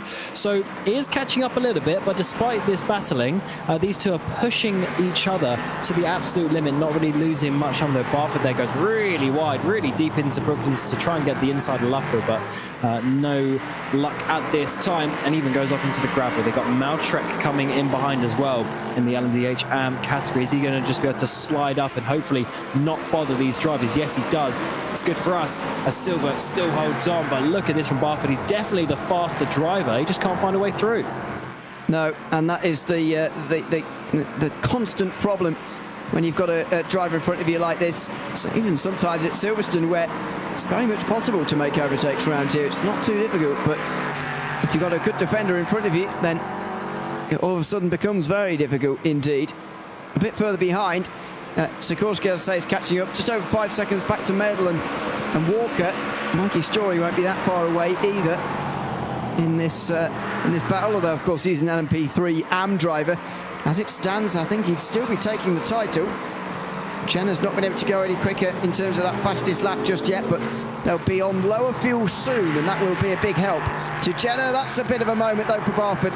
Just a bit of a slide coming through the penultimate corner there where he didn't need it. There's a few attempts for Silva to breathe a sigh of relief with. Yeah, and that is good for Silva. because when you look in the mirror or you look at the relative and you see, the car right behind you, it does put a lot of pressure. As soon as it goes up to that little half second or so, you get a little bit, that's way too late. Barford trying to make up all that time on the brakes. Oh no, Pedro Silva's made a mistake there. Barford's got the run up the inside, and Silva, after all his hard work, he got a little bit of a gap there, and now he's made the mistake, and Barford gets the easiest move for a lead of his life, but he's got to hold it down in towards Brooklyn. Silva surely needs to pounce and defend straight away for that position. No, because Sikorsky's coming as well. He is very, very quickly on the case now, and this would be a case for Sikorsky getting through on Silva as quickly as possible. I think it's very possible that Silva doesn't have the speed of Barford, as he said, and that means Sikorsky could get stuck behind him and let Barford go away with the race win very, very easily here. Barford, don't forget, is our champion in the LMP3 Pro class. He's 22 points in front of Sikorsky. That's too many for Sikorsky to make up, and well, given the way Barford's driving here, he wouldn't have made it up anyway, even if it was a margin that he could have got to. He's got to be efficient here on the back of Silva, unless by some miracle Silva can pick up the pace now that Barford's back in front of him here. Yeah, this is a great... By the way, final race of the season. We've got less than 15 laps to go, and we've got a 3-car battle for the lead of one of our pro classes. This is what we want to see, what we love to see. Barford leading the way from Silva, from Sikorsky, not even a second separating them as we come down almost to the final 10 laps of the race, and we are assuming that these guys are all going to the end as well. So it's a straight dogfight now for who wants to win the final race of the season. Sikorsky has looked probably least likely to win, but sometimes sitting in third place is actually the benefit as you sort of pick up the scraps from what happens ahead. Yeah, exactly. If they fall off the road together, he will walk straight through that open door. Meantime, that's Gualio coming through, I think, there, is it? Maybe not, but maybe it's even... No, it can't be from Marone. He's got Christian Zaruta right behind him, actually. As Marone, of course, he's not made his final stop yet, and Zaruta has. That's why they're battling away, but Lmdh traffic coming through the middle, and that hasn't helped Sikorsky at all. There's a second and a half gone in a very quick moment. They're down the inside. They're going to go, though, on the two leaders, and Silva doesn't let it happen. Maybe smartly, maybe overly aggressively, but we'll see how it pans out. It certainly allows him to stay a bit closer to Barford here, and if he can let the Acura through on both of them on this next straight, then he has played it well here. He'll leave that bit of a gap down the inside at Woodcote in a way you wouldn't normally, just to allow that to happen. And indeed, there you go. So Silva didn't at any point let that car length extra open up between the two of them. That was pretty smart in the end, if it was a little aggressive into Brooklands. Yeah, that is a crazy fight. Of course, it's separated us a little bit from this LMP3 battle, but I'm sure they're going to come back together. Having said that, Barford now, he's got a bit of a gap. He was definitely the faster driver when he was behind Silva. Now that he's got clean air, are we going to see that? Was he just faster because Silva had all that pressure? Now the pressure's gone. Maybe he loosens up a bit and is going to be faster as we go side by side. This is a little bit further back in the LMDH category. I say further back, is Marone and Zaruta for second place. They've got a huge gap behind Ben Ford, and now they're going at it for second. Yeah, they absolutely are. And don't forget, Marone has got to stop again. But nevertheless, Zaruta wants to place now. Oh, dear me. That would have been a very, very tight gap to try and go down with an LMP3 right in front. That is Jenner, I think, who's right in front of them. He wouldn't have appreciated that at all. And Zaruta there very nearly got himself into second on a very, very tight line indeed. 11 laps to go. Well, the 12 now, actually, as they go over the line. Ben Ford has already gone over the line, having not yet stopped for the final time yet. He's not particularly being caught by Zaruta. He's not going to be too worried about anything, actually, that's going on behind him. But for Zaruta, this is very much slowing him down. It's allowing Jean-Marie Magny to catch him up again, which he's worked so hard to put a gap into. Yeah, these battles, it's always funny in these really...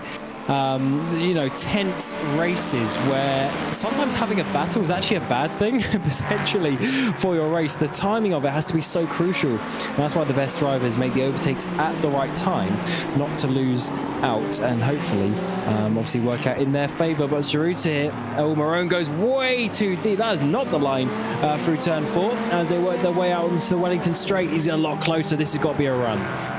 It's got to be, and surely now they'll make the pass. No, well, Marone is defending here. They're on different strategies, and Tsuruta might not be particularly impressed with this. He brakes late, he's on the outside line, and, well, he can't get through. And, well, he's not a lap car, so, you know, he's absolutely within his rights to defend if he wants to here, Marone, but he's not in this fight. Yeah, I guess at this point we'll have to find out. It's in the LMP3s, actually. We're seeing Ryan Walker go up the inside. This is on Madel. This is for 4th place in class in your LMP3 Pro category. Not enough for Walker to make that move. He's been sat here down the back of the class all race long. At one point, and a couple of second places in a row, I was thinking, oh, he's going to be sort of potentially winning a race, but he's now sat 10 seconds off, not really going to be challenging for the win, as Medal Pulsar has dropped down as well. So the top 3 certainly showcasing their speed today, but let's see if that battle continues. There's just 3/10 of a second between them. Well, Tsuruta will certainly be hoping Marone comes in now. And has he done? No, stays out again. We'll just see how far these guys can go, of course, because I'm going to go to the end of the race. They stopped first time round on lap 23, I think it was. 22, maybe. Somewhere around there. And that means that they're probably going to be able to do another few laps here as Adam Kretson comes into pit lane as well after another 19 laps. Wayne Basson will surely have to stop again as well. And those will be the last drivers to stop this season, those top 3. Apart from those LMP3s, of course, who we'll look into here in a moment, because they're a very interesting bunch as far as the fuel goes. Byron Crawford now 50 seconds away from Mikey Story, who he was comfortably ahead of, by the way, after staying out first time round. Whether he'll do it again here, as Tsuruta again looks, still can't get past Marone. That defence was very late, considering Tsuruta was pretty committed to diving it down the inside there. Yeah, got to be very careful. Very careful with that one, to be honest. Otherwise, there's going to be some problems happening with that. We've seen a change for the lead in the AM category as well, with Munro and Basson. Of course, Munro already taking his second stop. Basson not done so yet, only taking that first one. This battle for the lead, for second place, I should say, in the pro category of the LMDH, though, is getting very close indeed. Marone is holding on to it as much as he can, and he's actually just pulled away a little bit, but Tsuruta is staying strong. And Manu, that black and blue car in the background, is getting close. I reckon Munro had an incident, actually, because, well, we'll see what his next lap time is, but pretty sure he should be comfortable on those tyres by now. He should be up to speed, and lost a place out of nowhere, really, there to Wayne Basson, who's now a second in front. He's still got 9 seconds over Mautrek, which is the important thing here. The winner-takes-all situation in LMDH AM. At the moment, the LMP3 AM leader is taking over the championship lead as well in that class, which would be a brilliant result for Mikey Story if he can just make it there. We will find out in the next 10 laps, of course. We'll find out who wins this race in LMP3 Pro as well. You can see Medal and Walker battling on the bottom of your screen there. Silver and Sikorsky also fighting, and as I feared for Sikorsky, Barford has been able to get away while the two have been fighting, so it's not really worked. Here we go, though. Tsuruta down the inside of Brooklands this time. He had the overlap way earlier. He didn't have to risk it on the brakes like he did on the previous lap. Marone not able to defend, so Tsuruta, the number 2 machine, gets his car back in position too. And Marone needs to try and hold on. Of course, Marone is actually a little bit, has been a little bit struggling so far this season. Not quite where he would have wanted. Of course, he did get second place last time out, though. So he has got some good form coming into this final race of the season. But he is trying to hold on from Tsuruta. And he's still sat in second place in the championship. So Tsuruta's trying to make some moves. But this one position gained, I don't think is going to be enough. Well, he's flashing his lights on that LMP3, which was weaving around all over the place there, and now we'll get through on the hangar straight now towards Stowe, but Tsuruta will keep second now, surely a bit more comfortably. There was an exchange of places, by the way, between Basson and Munro that last time round. Munro's last lap time wasn't anything out of the ordinary, so maybe I was flagging up something that didn't actually happen, but anyway, there's definitely been a battle there between those two. Marone has gone into the pit lane, so he's lost that position, and he's like, right, that's time to come in. And it is actually pretty much on call. It's maybe 2 laps early, to be honest, but he's just trying to do something, get out of the way. And you know, if you just follow Saruta, he's probably going to finish in 3rd place, so he might as well try something different. As this is the battle at the moment. Basson does owe a pit stop though. How many laps is he on? He's on 20 laps now, the same as what Marone did when he came into the pit lane, so not going to be too much longer, and then Munro will be coming down, and actually that is the call. He's going to come into the pit lane. Munro is going to retake that lead and hold on. He's got a nice gap to Mautrek, 5 seconds, so Munro looking to win the race and of course take the championship with it. It would be enough as it stands, and the victory with Mautrek finishing anywhere would be enough. The win would seal that title for Luca Munro, as Mautrek also moves up into 2nd position. Ben Ford, meanwhile, comes into the pit lane for the final time this season, so all LMDH scheduled pit stops in this 2025 Abruzzi Prototype Challenge are now complete. Still more to the story in LMP3 though. That's Medal versus Walker, defending pretty aggressively on the way towards Stowe Corner. They're now 3rd and 4th, by the way, because Franek Sikorsky has already come in. Now, whether he needed to stop with 8 laps to go, or whether he decided to do that tactically, I'm not sure, but I suspect it was tactical, since he was stuck behind Pedro Silva. Maybe that's him realising he wasn't really going to make it to the end, because it is going to be a bit of a stretch to do it on the 1 stop. So he's like, right, let me just pit early. Let me actually try and get some benefit from this, because he still would have only had to stop for, you know, a couple of laps of fuel, because he would still had fuel left in the tank. So it is a good idea. Let's just see if it's going to work out though. Or actually maybe he underfueled and that's why he caught up, because he would have been a bit faster in that 2nd stint, I guess, is the other way that he could have done that. You're obviously going to see the traffic there for Ford on the exit as he tries to regain his speed, but of course he has such a lead that he keeps the position. Yeah, absolutely. Well, 7 laps to go when we get to the line for Ben Ford. Now that he's made his way back out again, and then he will be officially crowned champion. And of course, that is already certain. 28 points over Ethan Marone. In fact, even if we didn't have the drop rounds still counting on this last round, he'd still be safe from anyone overtaking him. That's how dominant he's been this season. In all other situations, like in LMP3 Pro, Ethan Barford's drop week is strong enough to prevent Sikorsky from being able to overtake him today. That's the situation they're in, although, again, he's in a very comfortable situation. Don't make it sound like he is undeserving, because he certainly is. He's had the best season of anybody in that class, that's for sure. Medal and Walker have had decent seasons of their own, though. They are battling away for 3rd place in the LMP3 Pro Championship, and it's almost whoever finishes ahead of the other situation as well. Walker might need 1 or 2 things to go his way, and I'll just work that out in a moment. But yeah, these two are battling for prizes at the moment. Don't forget, the top 3 in each championship getting prizes, and they must be towards the end of a fuel stint now as well, as they complete that lap. They've now done 20 laps, at least Medal has done 20 laps. So after coming in after about 25 or so before, so that's not quite correct, 23, 22, something like that before. Yeah, they've only got a few to go before they have to make in their splash and dash, and I think they'll all be doing it.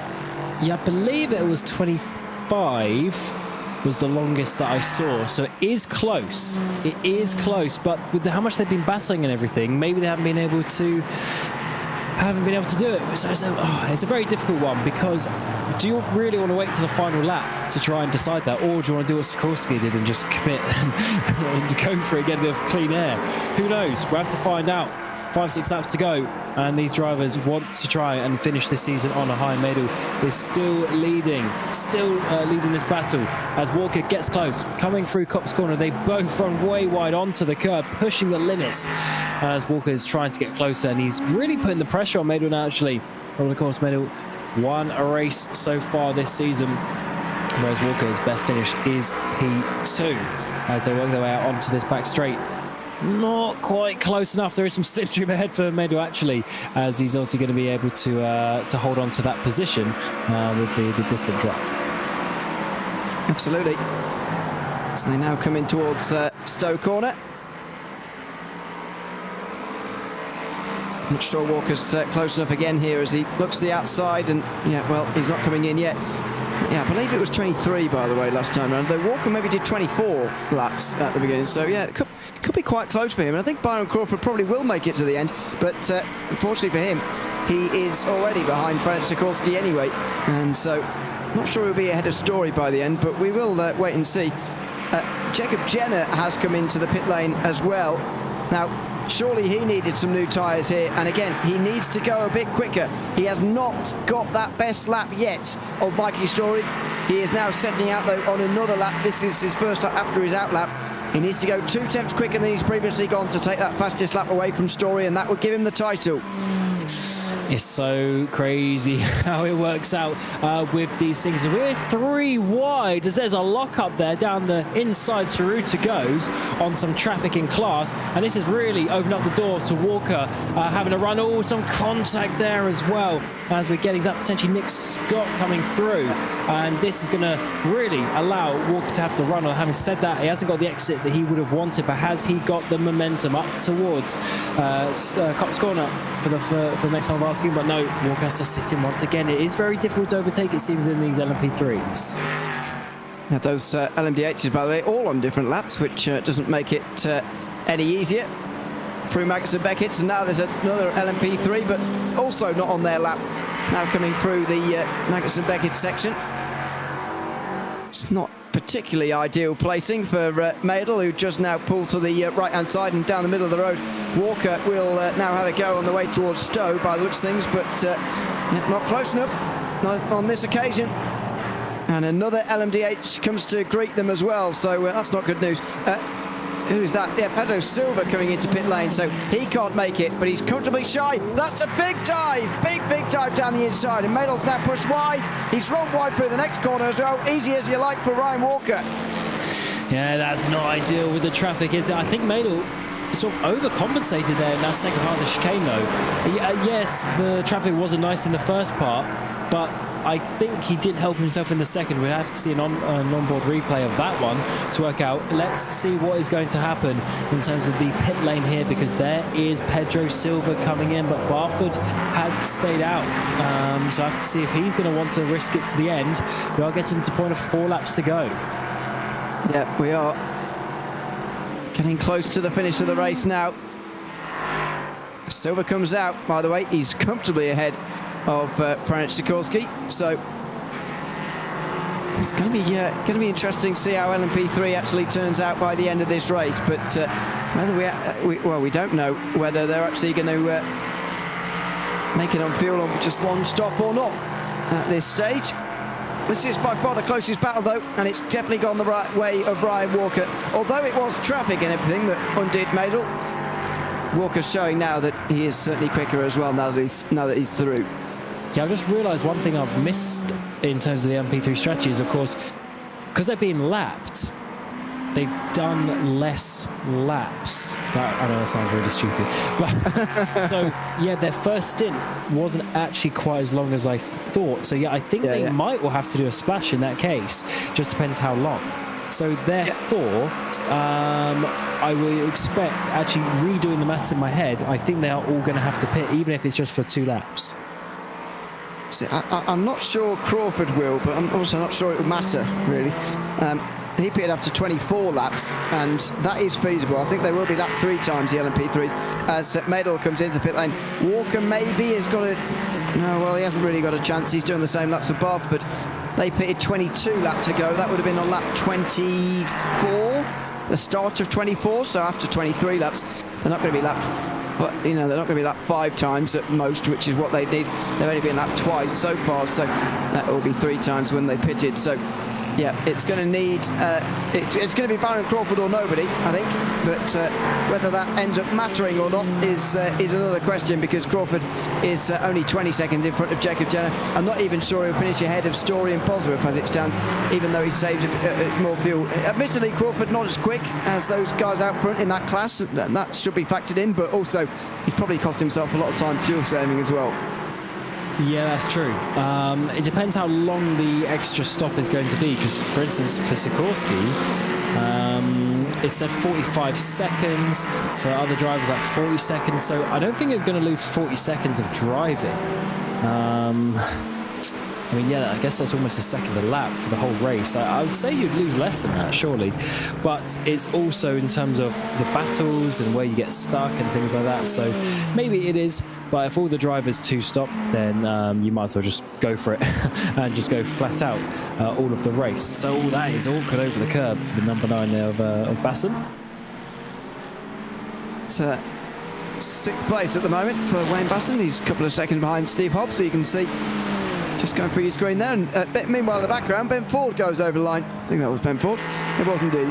He's just starting his third last lap of the race, as into the pit lane comes Ethan Barford from the lead. So surely Ryan Walker will be in this time round as well, as will Story, as will Bosworth. This seems to be the limit, lap 23, because they've done 23 laps both times round. It is just a splash of fuel. Is it quick enough for Barford to get ahead of Silver? Oh, we're going to have to see when they get out onto the track. It's going to be very close indeed, of course, because when you stay out, you actually effectively do a couple of quali laps, so it might just work out in his favour. And actually, I say just, I think it's going to be quite a big gap, actually. I think Barford's played a blinder. Silver has lost a lot of time with that. It might even be up to 10 seconds. That is crazy. I mean, his stop was longer, of course, because he would have had to take more fuel. But then also, with the sort of overcut, how it works, I said, with the quali laps, Barford has played a blinder, and it looks like he's going to be winning this championship with a win in the final race. It looks like it. That is very, very comfortable. I have to ask how that's all managed to manifest itself at the end after a very close race. It's gotten unclose towards the end. Crawford still hasn't come in, but as I suspected, Story's out ahead of him, and so is Jensen Bosworth here. So it's actually only hurting Jacob Jenner, who's now down to 4th position in this race, just at a 57.3. I wonder whether he's trying to find some clear track space at the moment, but not getting it. He's into the final couple of corners at the moment, I can say. 34.3 and a 35.7 is quite quick sector time, so I wonder whether he's sizing himself up here for a quick lap coming towards the end of this one, a 54.1. I think he is attempting this at the moment. I'm not sure how aware he is of the situation, but at the moment, this is not enough for the championship. Mikey Story's lap is, it was quick enough up until very recently. Jensen Bosworth's been going quicker, and now he's got the fastest lap point. Suddenly, Jenner is back in front by a point again. And this is crazy, the games that have to be played, and he hasn't got many laps, and of course the tyres wear, and there's traffic coming round, so you never know if you're going to get a clean lap, and it's crucial crunch time, because the leader is going to be starting the final lap in about half a lap's time. So depending on where he is on the track, he might just have 2 more attempts. It will be 2 to go. And this will not be a time, we'll see. It's an out lap for Mikey Story, so I wonder whether he could have put some tyres on there. He's got some time to have done that, 21 seconds, but of course, needs so many things to go your way at the end here. He needs to go a little bit quicker. And again, I'm not sure how much he's aware of the situation at the moment. It's very easy to figure out what the overall fastest lap of the race is, in my experience anyway, when you're a driver in this situation, but surely figuring out what fastest lap in your class is while you're driving, unless someone's telling you, that must be very difficult to know what situation you're in on the road. Yeah, unless you have one of those overlays that loads of the streamers have, that might be able to tell you. But for, if you're just normally driving, yeah, that's going to be some information that is a lot more difficult to reach. But to be honest, I mean, Mikey Story, if he can try and get this win on the road, and then also today, certainly a very deserved champion. As we are seeing the final lap time now, lap 51. Ben Ford, we haven't really spoken about him all day. the win in the end is actually going to be less than 10 seconds. So Zaruta has had some pace. It's not going to be the dominant 20-odd seconds that we've seen at some other tracks, but still, Ben Ford, the #1, trying to go back-to-back in the championship. And this is going to be 5 wins on the season if he can make it through the last half of the lap. I mean, it's expected, isn't it? Because we've had different, or a false gap, I should say, almost all day so far. But finally now, it is sorting itself out just a little bit, and it is less than 10 seconds, so maybe closer than what we've imagined for most of the day so far. Out of Luffield now for Ford. It's going to be 4 in a row for him as well if this comes off right towards the very end. It's, you know, it's a very, very clear title-winning margin that Ben Ford has got. Defending his title, of course, he's going to score the most points of anybody within their personal class as well. It's been a pretty dominant season. Yeah, he certainly has. And to be honest, he's just been the class of the field in the LMDHs. He's just been that one step ahead in consistency. He had some issues in Algarve, but overall, he had the pace when he needed. He had the moves when he needed. And when you let him get out the front, he just controlled the race, and it's exactly what he did again today. Had a 1.5 second lead halfway through that first lap, and no one ever saw from him again. Well, 51 laps and 300 kilometres of racing later, even a longer event can't take Ben Ford away from victory lane this season. It's going to be top step of the podium for a 4th time in a row and a 5th time in 6 races. Ben Ford crowns his championship with another win, this time at Silverstone. Tighter than some of the other margins, even after over an hour and a half of racing. But it's his crowning moment, another victory, another race victory, and a title as well for that #1 car. In the background, it's just 3 seconds separating 2 men from a title. Luca Munro versus Christian Mautrek have battled all season long. And it's fair to say that Mautrek didn't have particularly the rub of the green here today, but there's been a long season leading up to this point, that is for sure. Into the final few corners as well has come Ethan Barford. He knew he was going to be the title winner coming into today's race with more than 22 points over the rest of the field, where he's going to have more than 30 at the end of today.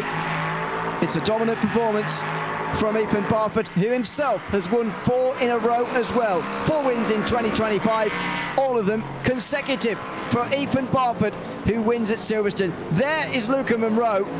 He's going to win the LMDH AM title by just 3 seconds in the end with a Silverstone victory.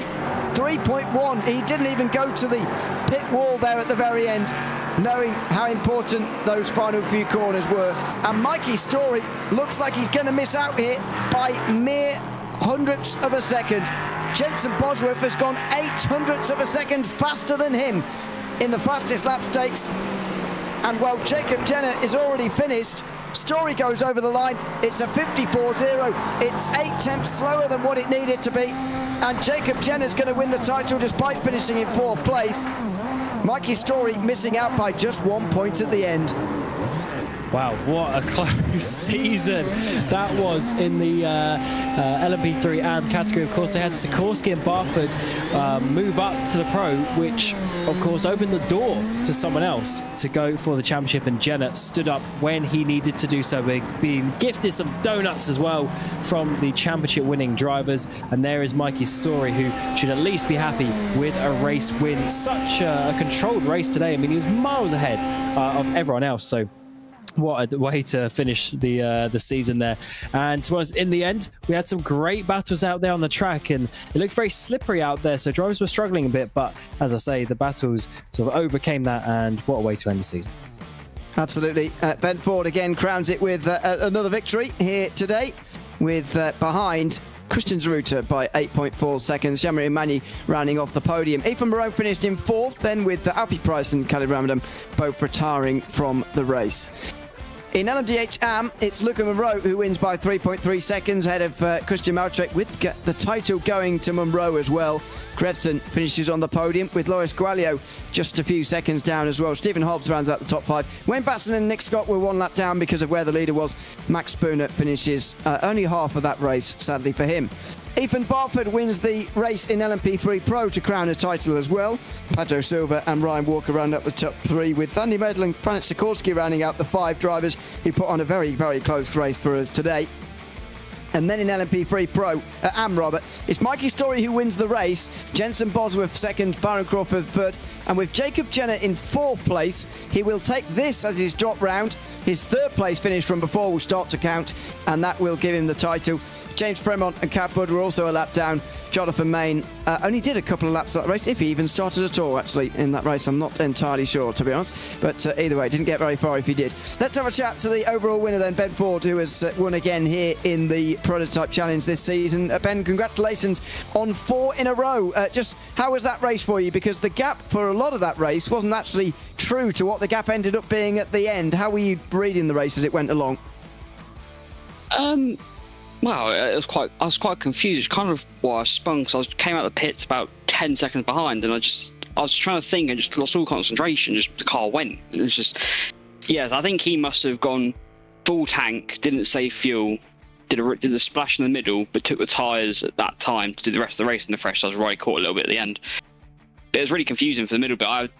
It just didn't compute in my head that anything different than I was doing would have happened. But anyway, it worked in the end, so it was all right. But I won by 10 seconds even with a spin, so I'm happy.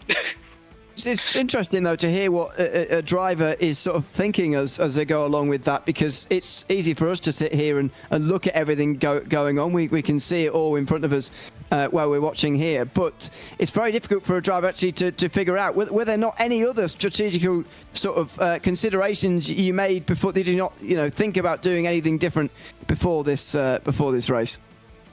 The only strategical thing I even thought of doing, which I did, was save a lap for more, because it was quite difficult to save fuel here this race.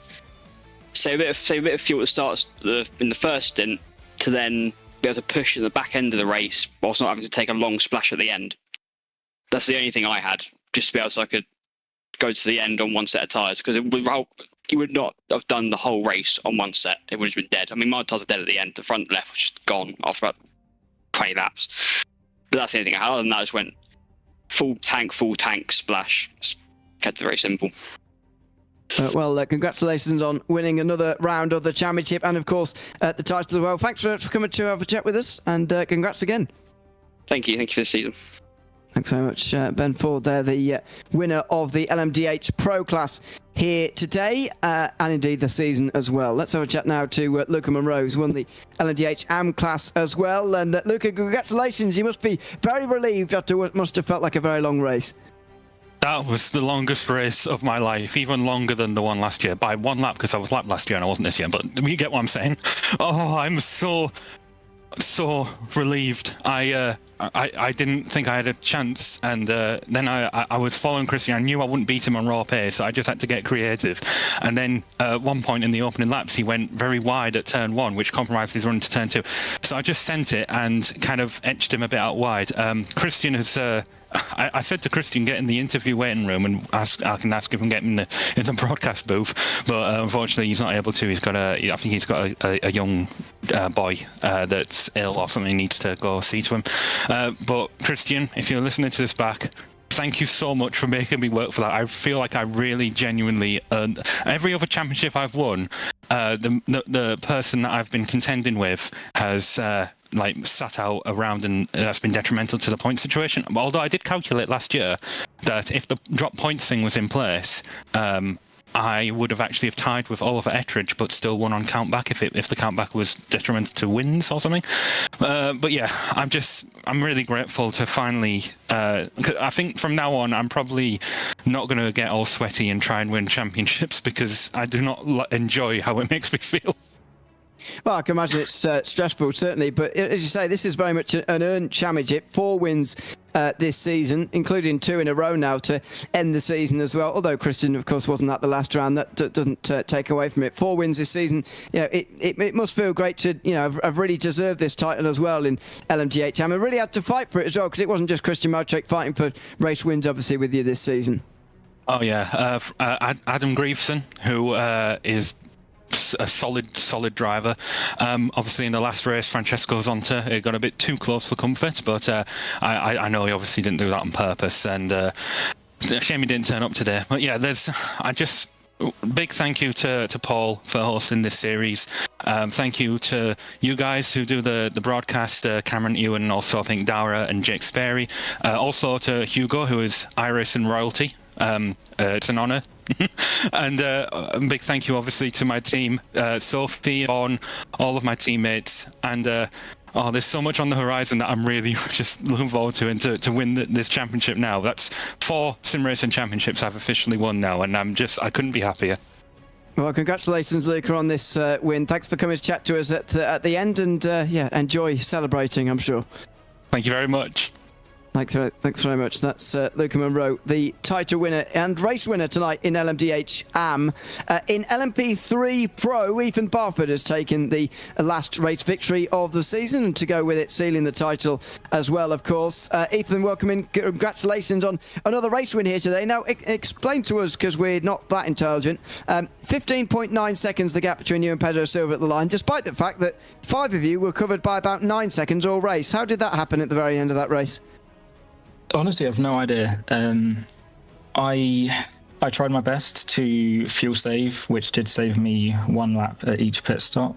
But how I gained that much, I don't know, because I only gained like 3 seconds after the first pit stop, so I think that was purely luck. I don't think I did anything to make that happen at all, to be honest. I think my pace was pretty similar, so I don't think I was excellent, stand out from the rest either. I mean, this season, in fairness, you have been head and shoulders above the rest of these last four rounds, I've got to say. 4 rounds in a row. Has it taken you by surprise a little bit in that aspect? Because the first 2 rounds were very hard fought between yourself and Franz Sikorsky. You've been moved into the pros, of course, halfway through the season. Have you been surprised by the way you've been able to take 4 in a row like this? Yes, very surprised. I think Sikorsky was my main competition, and he got quite unfortunate. I didn't see what happened to him today, so I'll have to watch the replay back.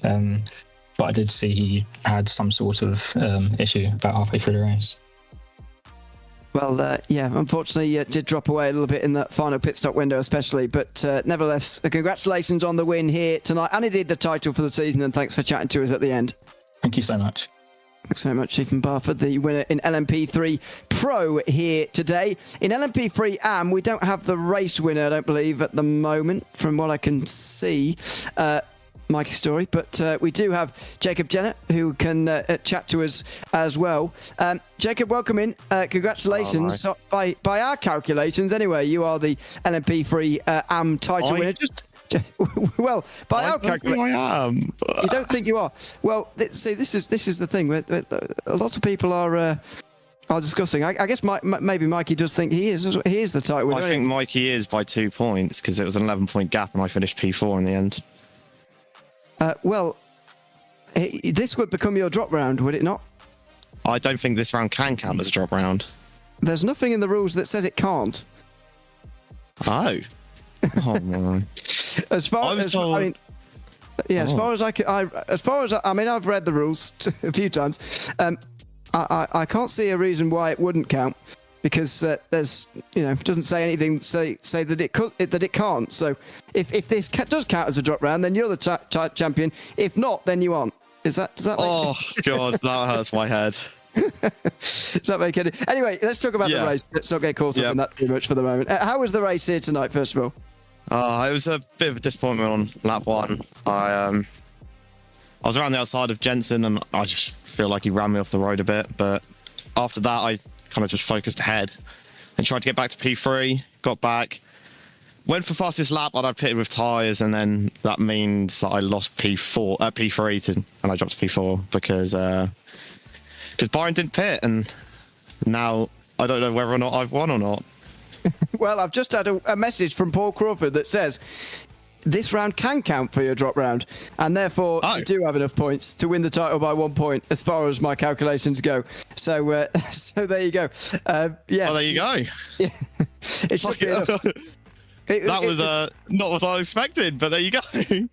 Well, yeah, exactly. I mean, I was speculating, or we were talking about it at the time, how much do these drivers actually know the situation? Because the situation was, with the positions you were in, you needed to take the fastest lap point off of him to win the title, but obviously you couldn't do that. In the end, Jensen Bosworth got the fastest lap, and so couldn't, and so has obviously Story can't get that instead.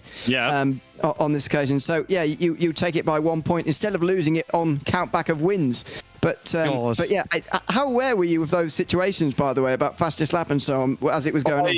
Yeah, I was very aware of the fastest lap. That's why I pitted with tyres rather than without, because I knew that I had the delta to the car behind to pit with tyres as long as they pitted. But Byron obviously saved enough fuel to not pit, which meant that he finished ahead of me. But I'm still as shocked about the final. I don't know why in my head I thought this didn't count as a drop round, but I'm sure you. I'm sure you've read the rules, but you've just forgotten them. Obviously. That's the excuse. Anyway, congratulations, Jacob, on Thank you very much. Should be, pending any post-race things, obviously, because we always have to say that, but pending any post-race things, you are the champion. Congratulations on that, and thanks for chatting to us. Thank you very much. Thanks very much, Jacob Jenner there, the champion, although he doesn't know it, of the LMP3 AM class.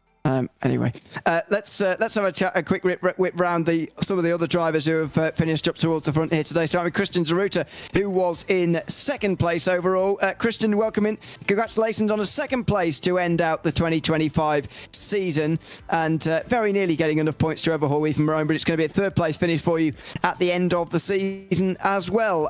Tell us a bit about that race and how you felt throughout it, because in the end, 8.4 seconds behind Ben Ford is a pretty close race in the end. Yeah, I mean, I think we should do them all longer. To be honest, it was good fun. The mix of strategies was interesting. Although who was it? I was battling with for the first stint. I can't remember now, but we ended up on exactly the same strategy. I think he short fueled in the first stint, and I did pretty much the exact same amount of fuel, and then we both did tyres in the second. So it was like having someone breathing down your neck the whole race was interesting. But there's some good battles. I had a good battle with Ethan for a bit, although I think he needed to pit from where we were battling. But he was obviously, as we were quite close to the championship, he was probably encouraged to not let me pass. So it was quite fun getting past him, and it was just a good old fun race. Enjoyed it. Well, good to hear you enjoyed it, and good to see you get a good result again. Congrats on second place, rather, and thanks for chatting to us at the end as always as well. Cheers, guys. See you next time. Thanks very much. Christian Zaruta to their second place overall here in Lmdh Pro. Now let's go to LMP3 again, because Pedro Silva finished in second place in this final race of the season. Pedro, welcome in and congratulations on a second place finish here tonight to round out the season. Your best finish of the season in LMP3 Pro. How do you feel that race went for you? Thank you very much. I'm feeling quite happy. I knew that my pace was a little bit lacking today. I was not expecting to qualify in the front row. And then I was able to open up a little bit of a gap, but I knew Ethan was unbelievable, as he usually is, super fast. And as soon as I saw that he was fuel saving in the first stint, I knew I was in trouble. Anyway, I'm pretty stoked about this result. It was a tough season, but this, ending the championship with a good result is always very, very nice. Exactly. Best result of the season. Congratulations on that second place, and thanks for chatting to us at the end as well. Thank you very much, boys. Thanks very much. That is Pedro Silva, who finished in second place in LMP3 Pro. And in third place in LMP3 AM was Byron Crawford. Byron, welcome in. Congratulations on finishing in third place, and congratulations on being the only driver tonight to finish the race with only one stop. Just tell us a little bit about, firstly, how possible it was, how much fuel saving you had to do, but also what, if you feel it maybe benefited you, did it get you higher up the field than maybe you would have done if you'd have gone flat out and two stops today? Yes, I think that's the reason why I did it, because I don't know where these guys get the pace from, and I thought there's no way I can stay on pace. And I'd worked out that roughly if it was a 51 lap race, we'd probably end up 2 laps behind. So unfortunately I managed to let the GTP leader passed me with 2 laps to go, so I'd got the white flag the following lap, and managed to make it work. So, and oddly enough, I got quicker the more I fuel saved, which is typical. Sometimes it works out like that. But as I say, congratulations on getting a 3rd place here tonight for the first time since the Algarve. And again, thanks for chatting to us at the end. No problem. Thank you. Take care. Bye bye. Thanks very much.